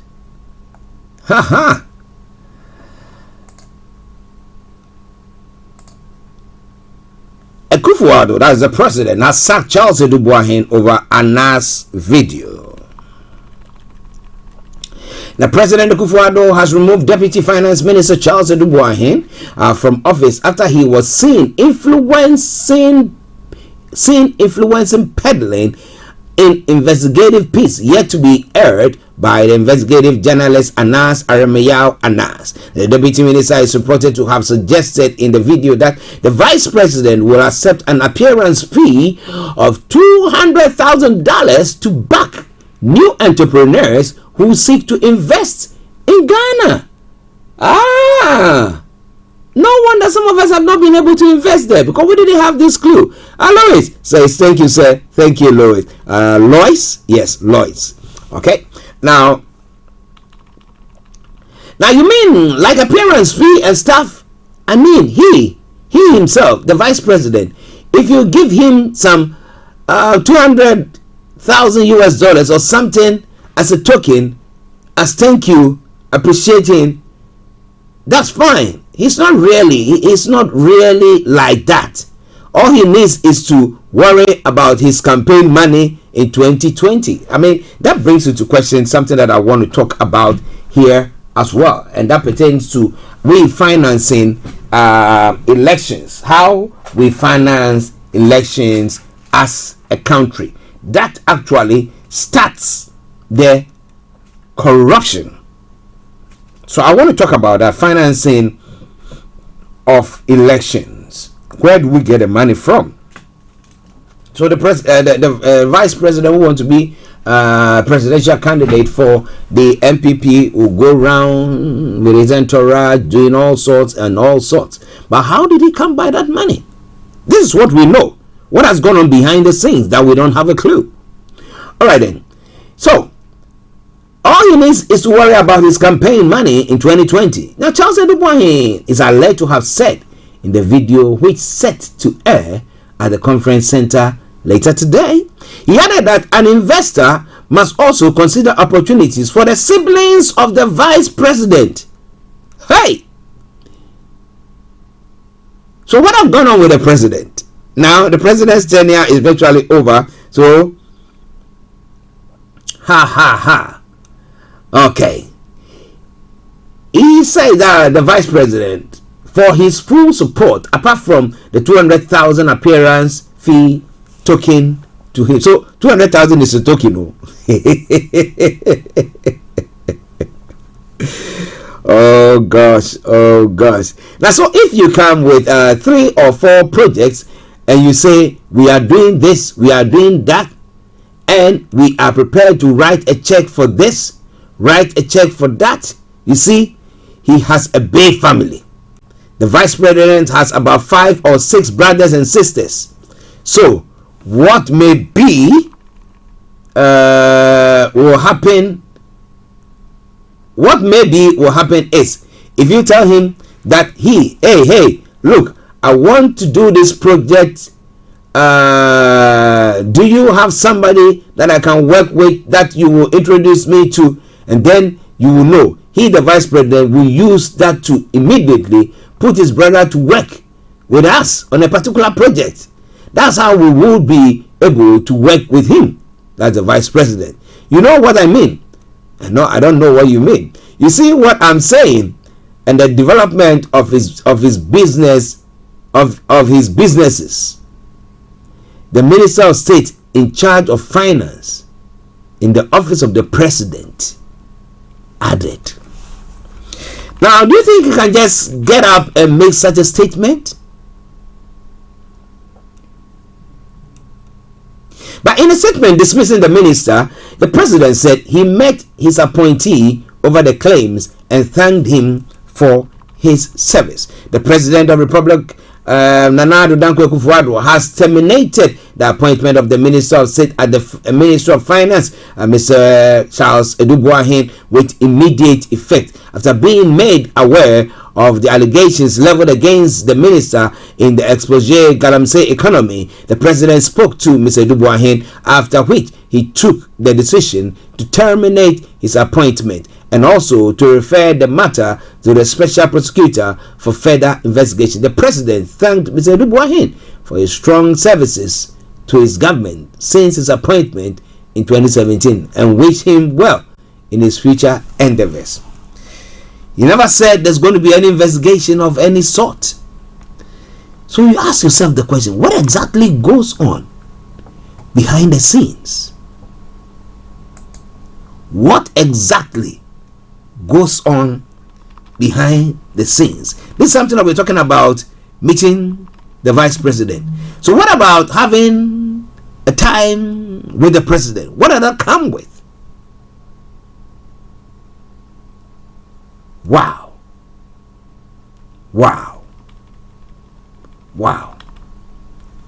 Now, one thing that I want to talk about this morning is pertaining to financing of election.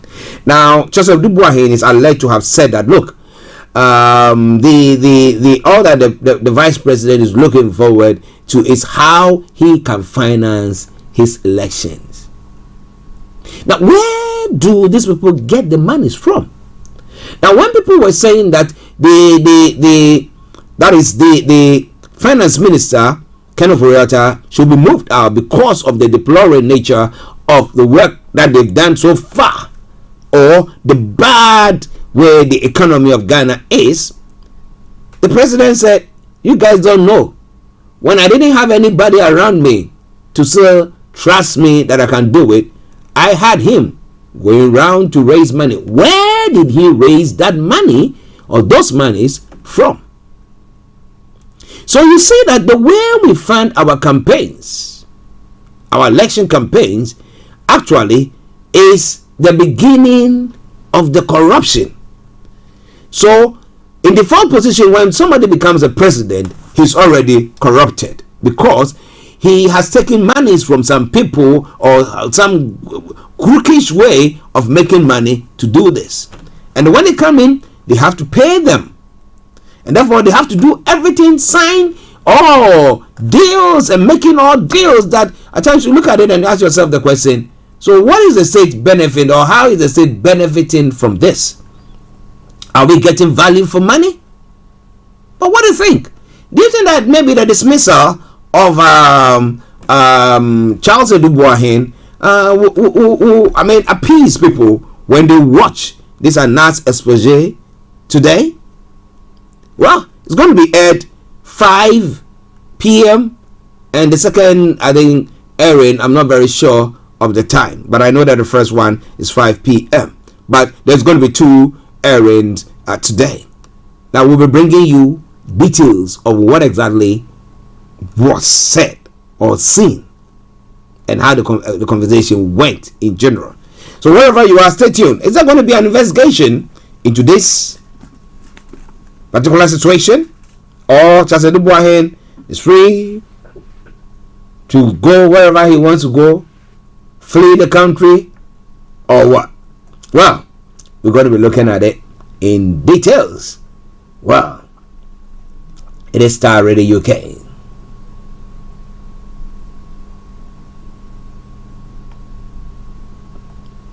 Well, the NDC have been having their regional elections. I employ grassroots campaign for victory 2024 election. Ibrahim Musa is saying that aspiring Greater Accra Deputy Regional Organizer for NDC, Ibrahim Musa, aka Ava, says he will go down and work with the grassroots to ensure the party wins the 2024 general elections. You know, when you want a position, you say all sorts, but when it comes to the crunch, do we find them? No, they're always found wanting. Well, yeah. So in the Ashanti Regional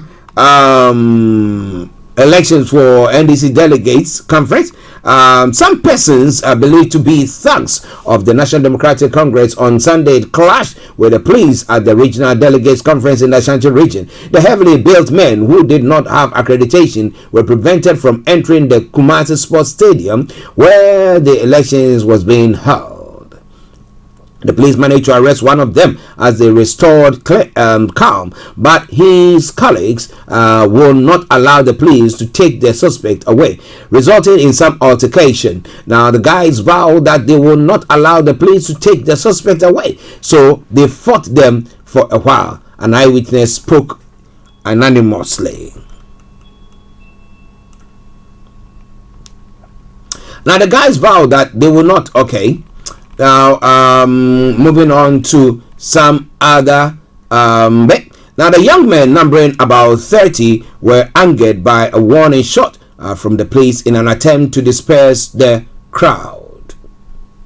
It goes on further to say this resulted in a free-for-all fight between them and the police. They pelted the police with stones, while the police also resorted to the use of butts of their rifles to end the to the end. The police had to leave the main entrance to restore calm. And this is all coming your way from Starr Radio UK. It is your favorite African and Caribbean radio station in London, bringing the time now to 14 minutes past the top of the hour. We're going to take a break, and once we come back, we'll be looking at some of the other stories making the rounds in other parts of the world, and we'll continue with it. Stay tuned and don't you go away. Starr, your favorite African and Caribbean radio station in London.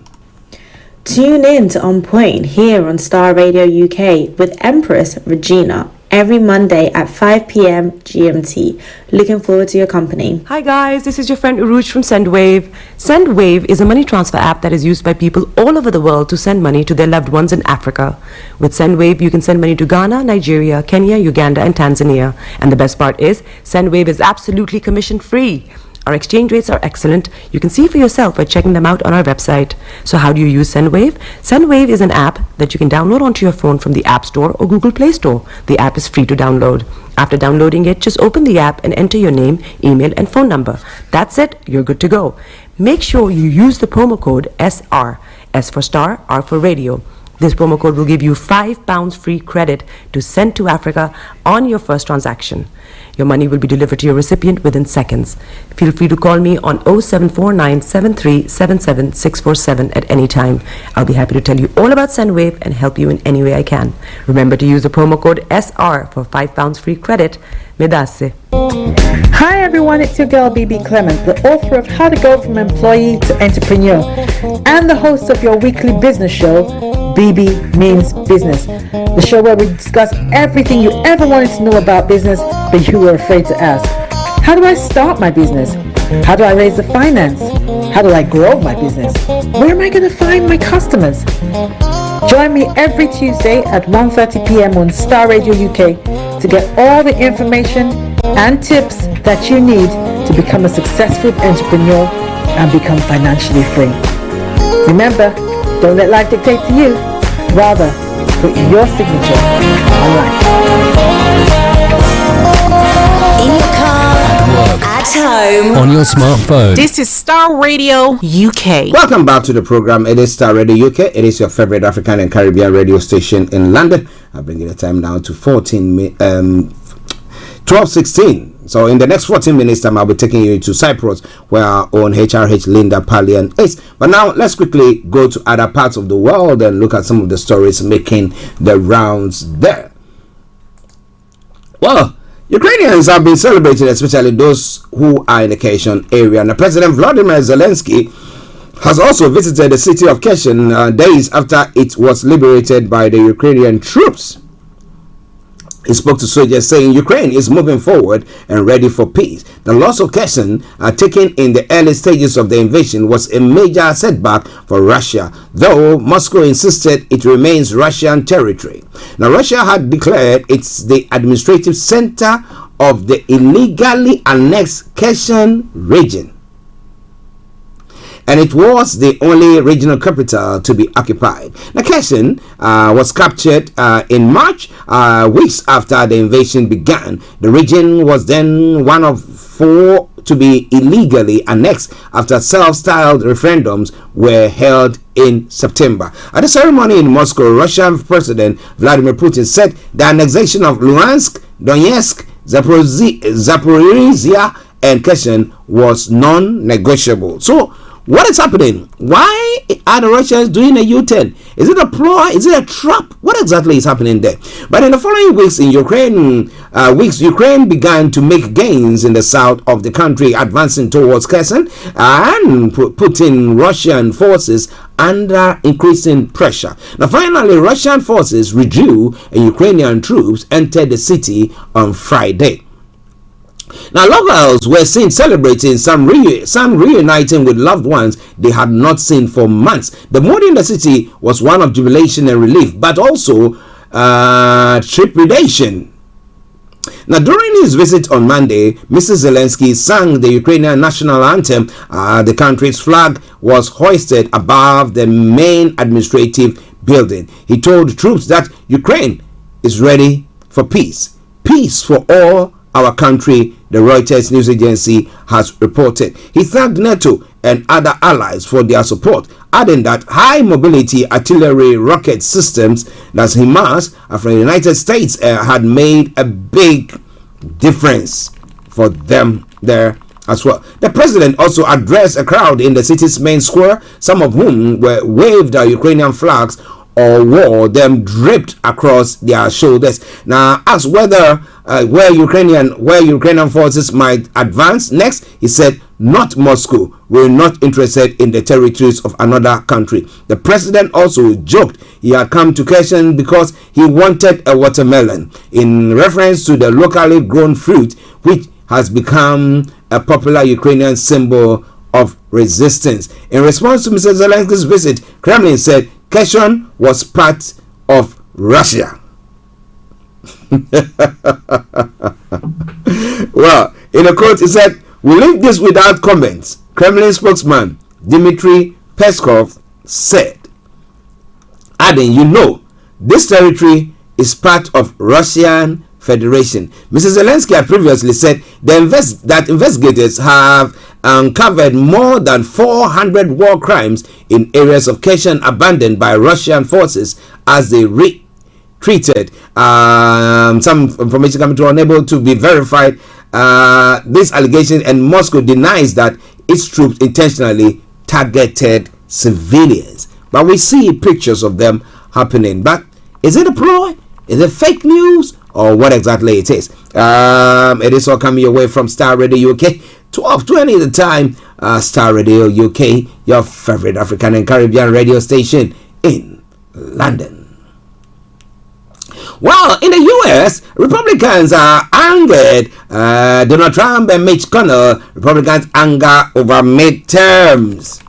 Now, news that Democrats have held the US Senate after midterm election this week has sparked recriminations within the Republican Party. Now, critics of former President Donald Trump blamed him for the poor showing, while other Republicans faulted their Senate leader Mitch McConnell. Now, the White House, meanwhile, made its strongest indication yet that President Joe Biden will run for re-election. Now, do you think that is wise?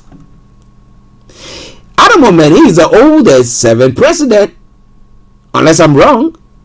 Now, if you want to go for a second time, he will be the oldest going for an election, or going into an election, or fighting an election. Well, now Republicans are still favored to win the lower chamber of Congress, which will severely hamper President Joe Biden's plans, but their likely majority is shrinking as votes continue to be counted. Now, over the weekend, U.S. network projected the Democrats had held 2 Senate seats in Arizona and Nevada, retaining control of the upper chamber. This is the third election in a row that Trump has caused as the result. Maryland's Republican Governor Larry Hogan, a long-term critic of the ex-president, said, CNN, he said, we would be tired of winning. Well, I'm tired of losing. But the real test, says North America correspondent Anthony Zucker, will be whether Trump allies turn on him in the days and weeks ahead. Now, history suggests that the parties controlling the White House usually loses seats in a midterm election, and Democrats' performance this year is considered the best for a sitting party in at least 20 years. The pundits in Washington said we couldn't win because it's history. House Speaker Nancy Pelosi said. But Democrats have never accepted the punditry and focus on the contrast between themselves and their opponents. The senior California Democrat also said that Mrs. Pelosi was among a handful of party officials on Sunday who backed President Biden for re-election. Do you think it's a wise thing? Now, senior White House advisor Anita Dunn said the president was not influenced by what other side is doing or what another candidate may be doing, and will announce his decision soon.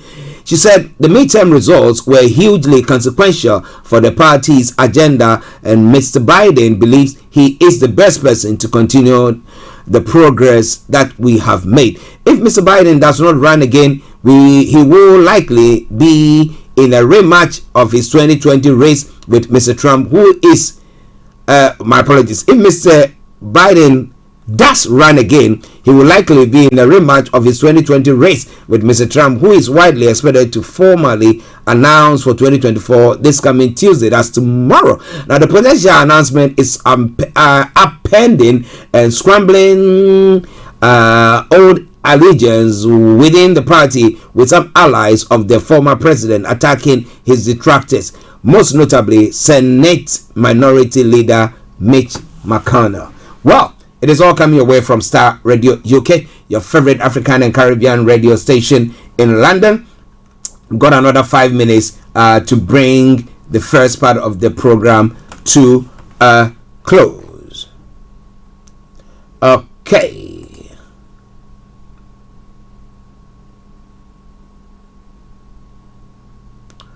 Okay, let me bring you this one quickly, and then we come to the UK. Istanbul, six dead, dozens wounded in Turkey explosion. That's what the story said. At least 6 people have been killed and 81 wounded in an explosion in a busy area of central Istanbul, the Turkish authorities have said. The blast happened at about 16:20 local time on Sunday on a shopping street in the Taksim Square area. A suspect has now been arrested, the Interior Minister has said. The Vice President Fouad Oktay earlier said the blast was thought to be a terrorist attack carried out by a woman. President Recep Tayyip Erdogan said the perpetrators will be punished. It's all coming away from Starr Radio UK. It's your favorite African and Caribbean radio station in London. Well, information making the round this morning, or news making the round this morning, UK strikes revised deal with France on channel migrants. Now, the UK will pay France £8 million pounds more a year under a revised deal to try to stop people crossing the English Channel in small boats. The money will pay for increased surveillance of French beaches, whilst the UK police officers will also be able to observe patrols within France. The French officers patrolling the coast to try to stop people setting off will rise from 200 to 300 over 5 months.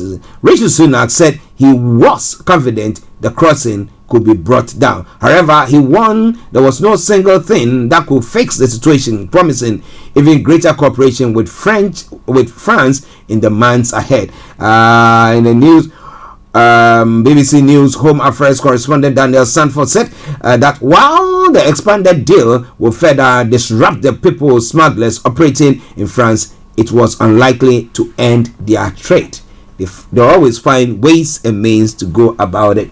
Well, listeners, this is where we bring the first part of the program to close. I'll be taking you to Cyprus, where our own HRH Linda Pallien is. But when it comes to Ghana, they said you take $200 to the vice president. He will be you have a very favorable ground to establish your businesses there. What about that? So enjoy the song.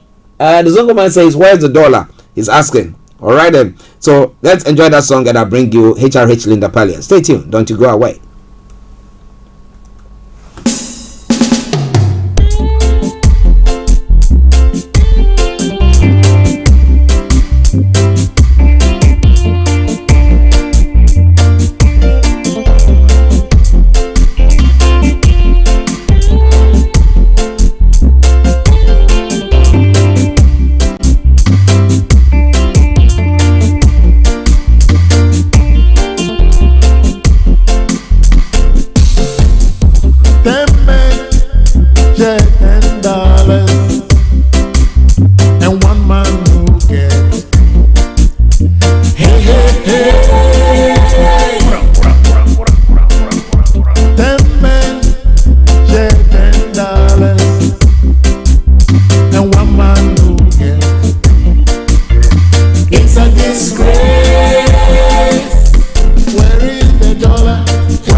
Okay, let me say thank you very much for tuning in once again to listen to us. But it's now time for us to take you to Cyprus, where our own HRH Linda Pallien is. And Linda, good afternoon to you, and welcome to the program. And what are we looking at today?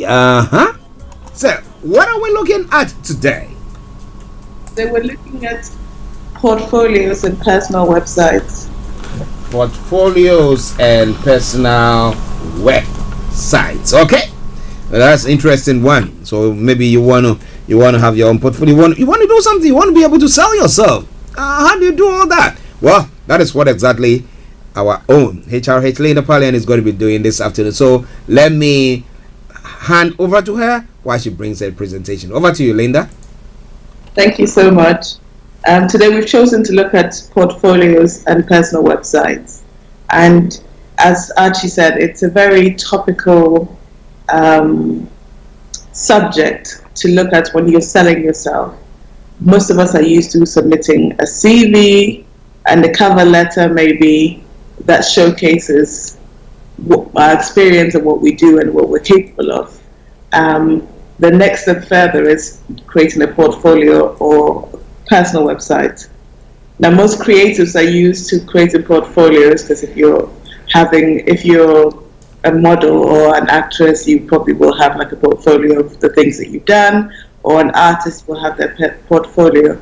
But other professionals don't tend to have portfolios. So when we're talking about this, we're talking about portfolios in general for professionals and creatives as well.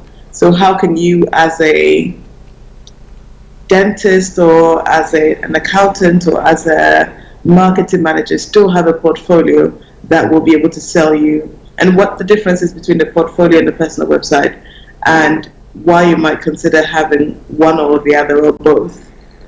So we'll just identify and look at the pros and cons of having either, and the benefits of having either a personal website or a portfolio. Okay. Right. So this is, again, taken from the application documents in the Career Success book. So these are other application documents that you might need. Now, portfolio, when we talk about a portfolio, it's a collection of previous work, testimonials, a showcase of what you've done in the past. And we have a portfolio because they say a picture is worth 1,000 words. A portfolio really just demonstrates and gives evidence to everything that you said in your CV, that I've worked with this company, I've worked on this brand, I've worked on this campaign, I've worked with these account managers. So a portfolio will demonstrate that for you. And for creatives, as I said, for creatives, it's easy to run the campaign and say, I worked on this campaign and I did design the background music or whatever. But as an accountant or something, you could also show in your own words, it's not as straightforward as going, I work with this company and there's their logo. But you can explain in your portfolio, well, we worked on this account. And if you have a non-disclosure agreement, because some people do when you work for someone, you don't have to mention the client's name, but you can describe them. So we worked for maybe a Fortune 500 company. At this point, they were looking to balance their books and maybe look at creative ways of saving money in this arena. Then my personal responsibility of this was to evaluate these accounts and blah, blah, blah, and then you put the results in. And those you can include in your portfolio. See, it doesn't necessarily have to be visual, but telling the story. So the portfolio goes into depth with what you did, how it impacted the company, where they were from, and as a result of your work, what the results became, and how happy they were, or what feedback you received. So it's really important to create these portfolios, because you might think it's extra and it's a lot of work, but it might be the differentiator between you and the other candidates. Being able to evidence your work in a clear manner that the recruiter will see and go, oh, actually, I totally understand. That's a very creative way of doing stuff. So definitely everybody can put together a portfolio. And on your CV and on your cover letter, you're quite limited in terms of how many words, how many pages, how much you can elaborate on your experience. On your portfolio, you can go into detail, including what softwares you used, what programs you used,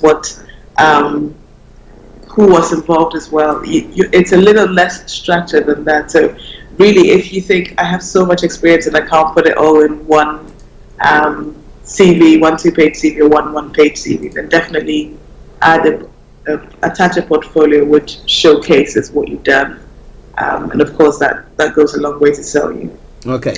Linda, before you go on the portfolios, now, do companies or employers look, some of them, do they look into people presenting portfolios to them as well? Or you thinking that, okay, maybe let me just use that to boost whatever that I'm doing? Which is it?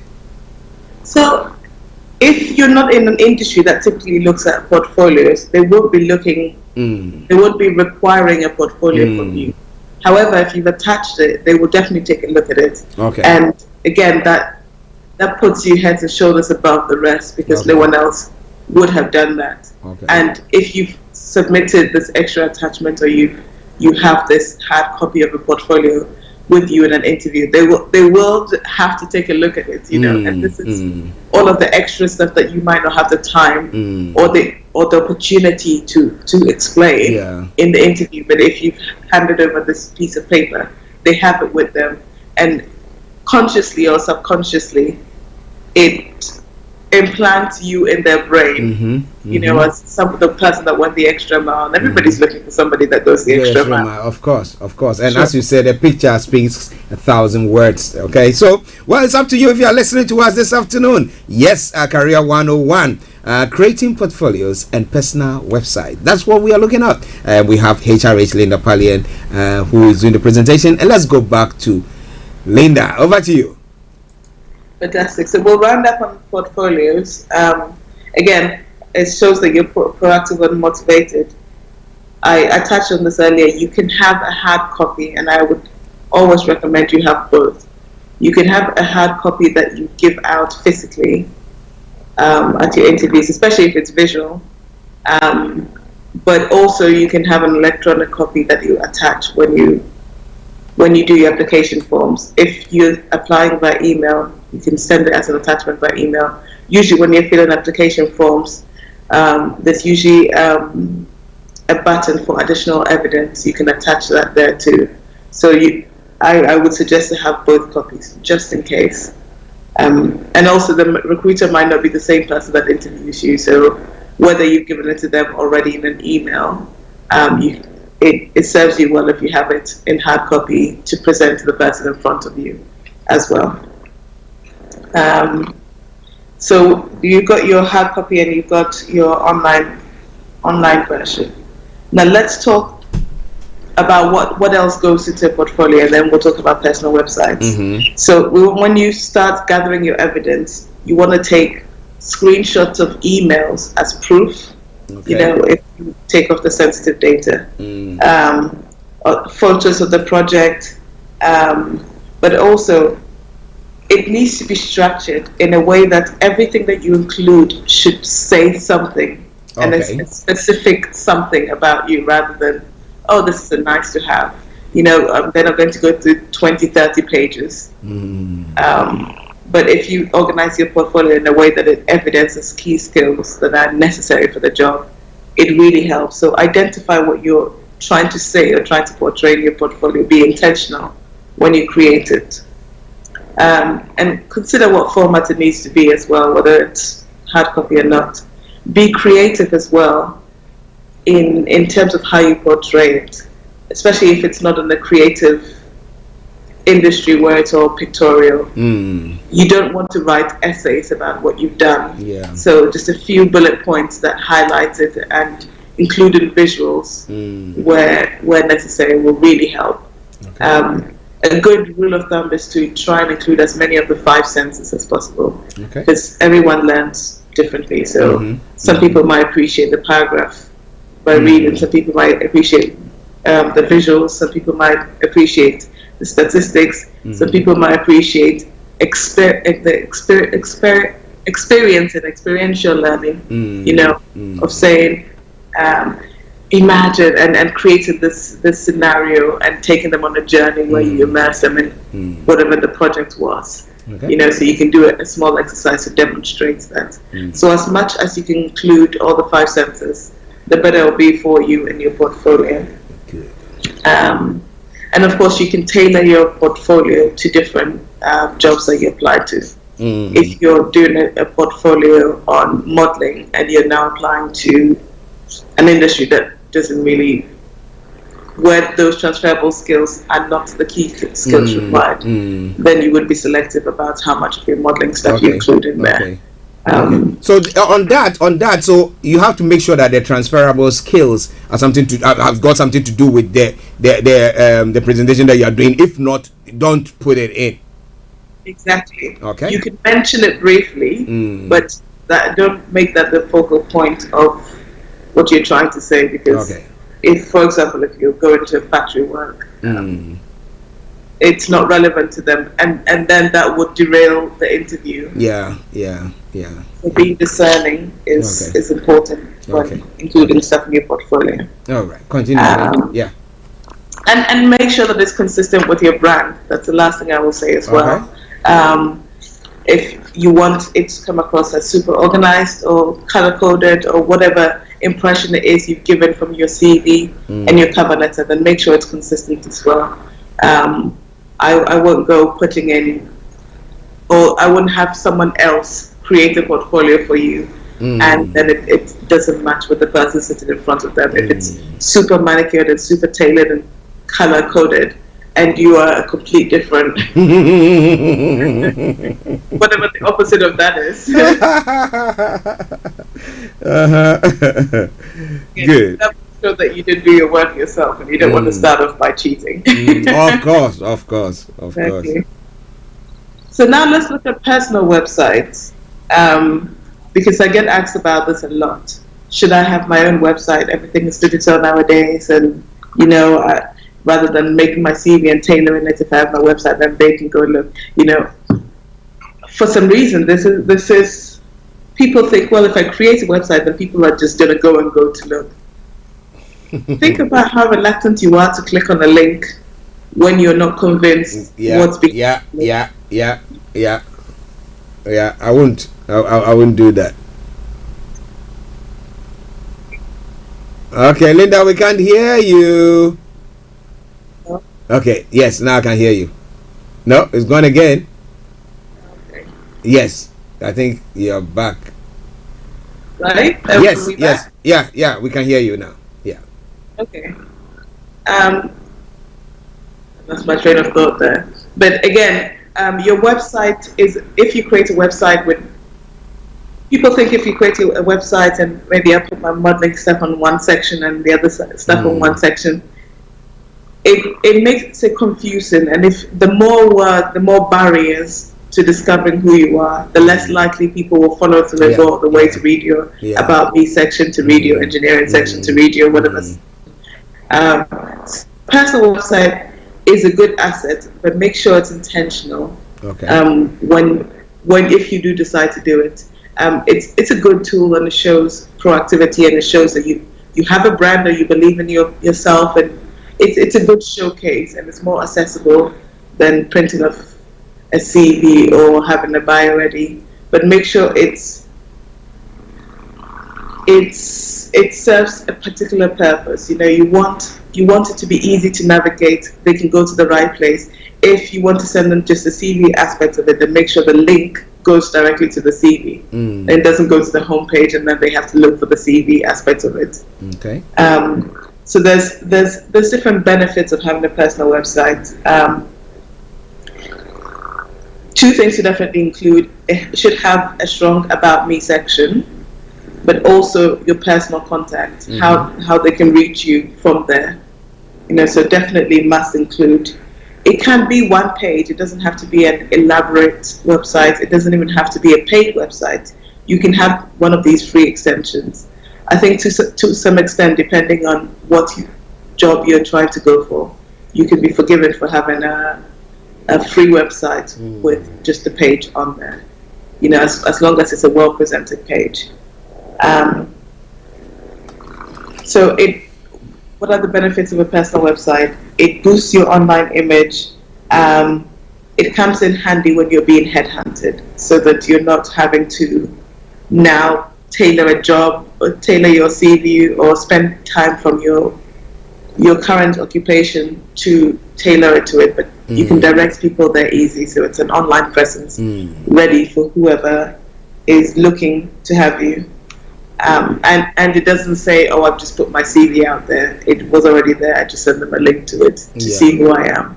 You know, and your LinkedIn profile to some extent can do this for you too. Okay. It makes you easily searchable, so it enhances your search engine optimization as an individual. You can control what people see about you when they search for your name, which is really helpful if you've been in you've been in different industries and you're trying to control the narrative of where you want to go into. It showcases your creativity for sure. It's an easy way to contact you or to showcase who you are, and it's a quick way to show your competencies without having to explain so much. And you can put videos on there so you can evidence everything that you're trying to convey in a really easy way, in a one-stop way. Yes, so you can have a personal website when it comes to just a general showcase of who you are and trying to have a hub where people can contact you. But generally, a portfolio will do for a job application. A personal website is a step further. And you can have both, of course. Okay. As well, as long as they're consistent. You don't want to have different portals that represent different aspects of your multiple personalities. It becomes confusing. Wow. Listeners, HRH Linda Pallien today on Career 101, looking at creating portfolios and personal websites. Now, are you trying to do something of the sort and you're not very sure of it? Well, this all came from the book that she's written. So those of you who joined in the first part, the early part of the conversation, you could see the books there. Now, this time around, I'm going to be directing you, let me put it that way, to the books, or referring to the books. So once we have the conversation or the summary, go to the books and then you can get a summary from there, the details and everything there. But for today, I will let you summarize what we've discussed, and then but subsequent ones, you want to know more, we want to help you. So go get your hands on the books. They are very, very cheap. Looking at it, because there are resources that once you have it, your life changes big time. Okay, so it's very, very important. Okay, so let me go back to Linda. She'll summarize, and then we'll bring. She'll talk briefly about the books. I've been talking about these books wherever I go. You know, I'm like, I think I need to get some commission on that. You know, but no, I'm doing it for my Linda, so I'm supposed to do that. Yes. Okay, so let's go back to Linda for a summary of what we discussed, and then she'll talk about the books as well. Over to you, Linda. Fantastic. So today's topic is picked from the Career Success book, and it's from the section Creating Outstanding Profiles. Everybody knows how to create a profile, but can you create a profile that stands out, that will get you a call back every time? That's what we'll be talking about.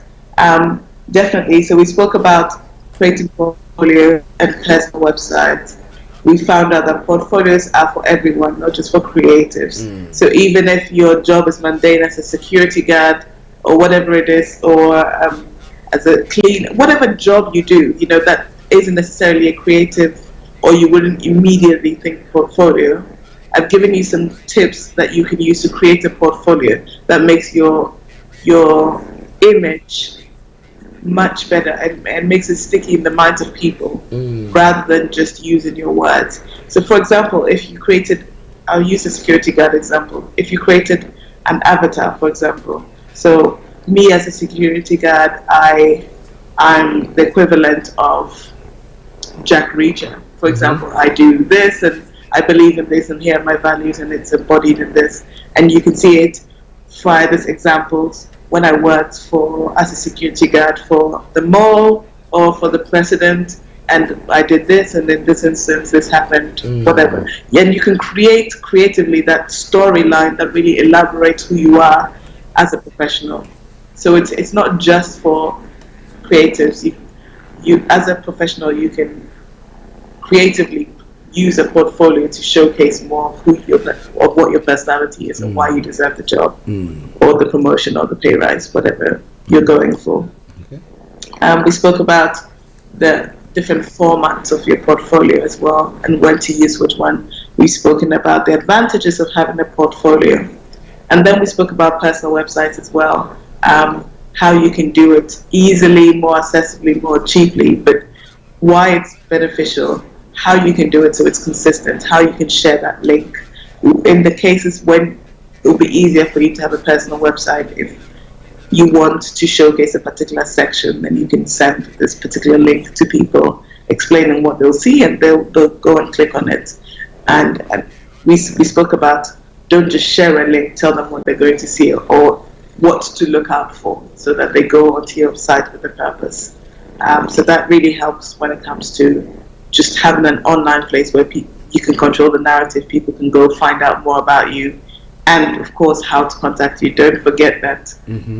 Make sure that your contact me is very visible for that. If you want to know more, as I said, it's taken from the Career Success book, and there's a detailed explanation of other ways to create an outstanding profile. These are only 2 ways. There's so many ways, so definitely go check it out.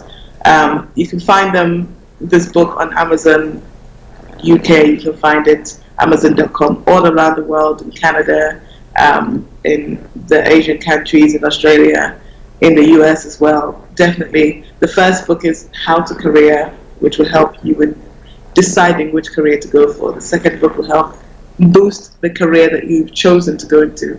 And the third book, which is the Career Workbook, will take you through step by step which stage of your career you are at, evaluate and see if it's the right step for you, and how to get to the next level.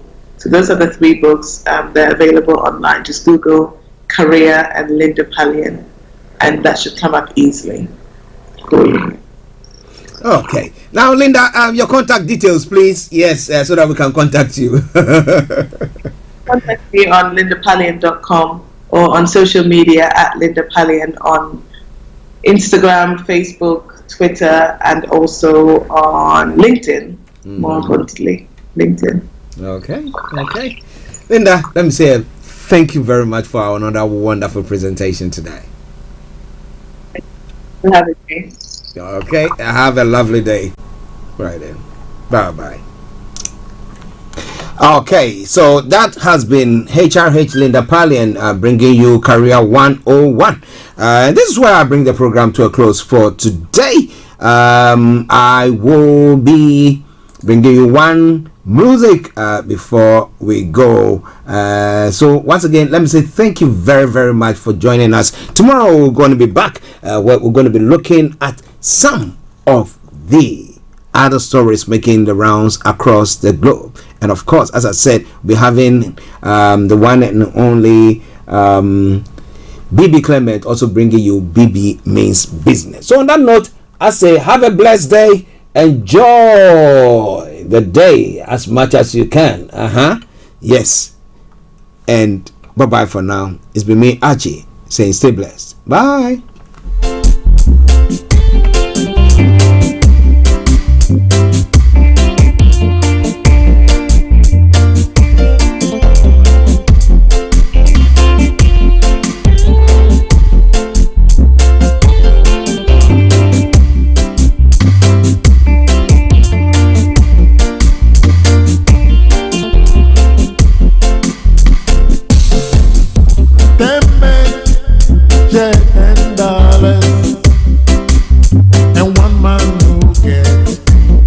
This is Starr Radio UK.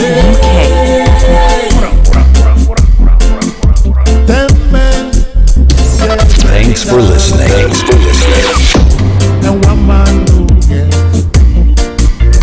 It's against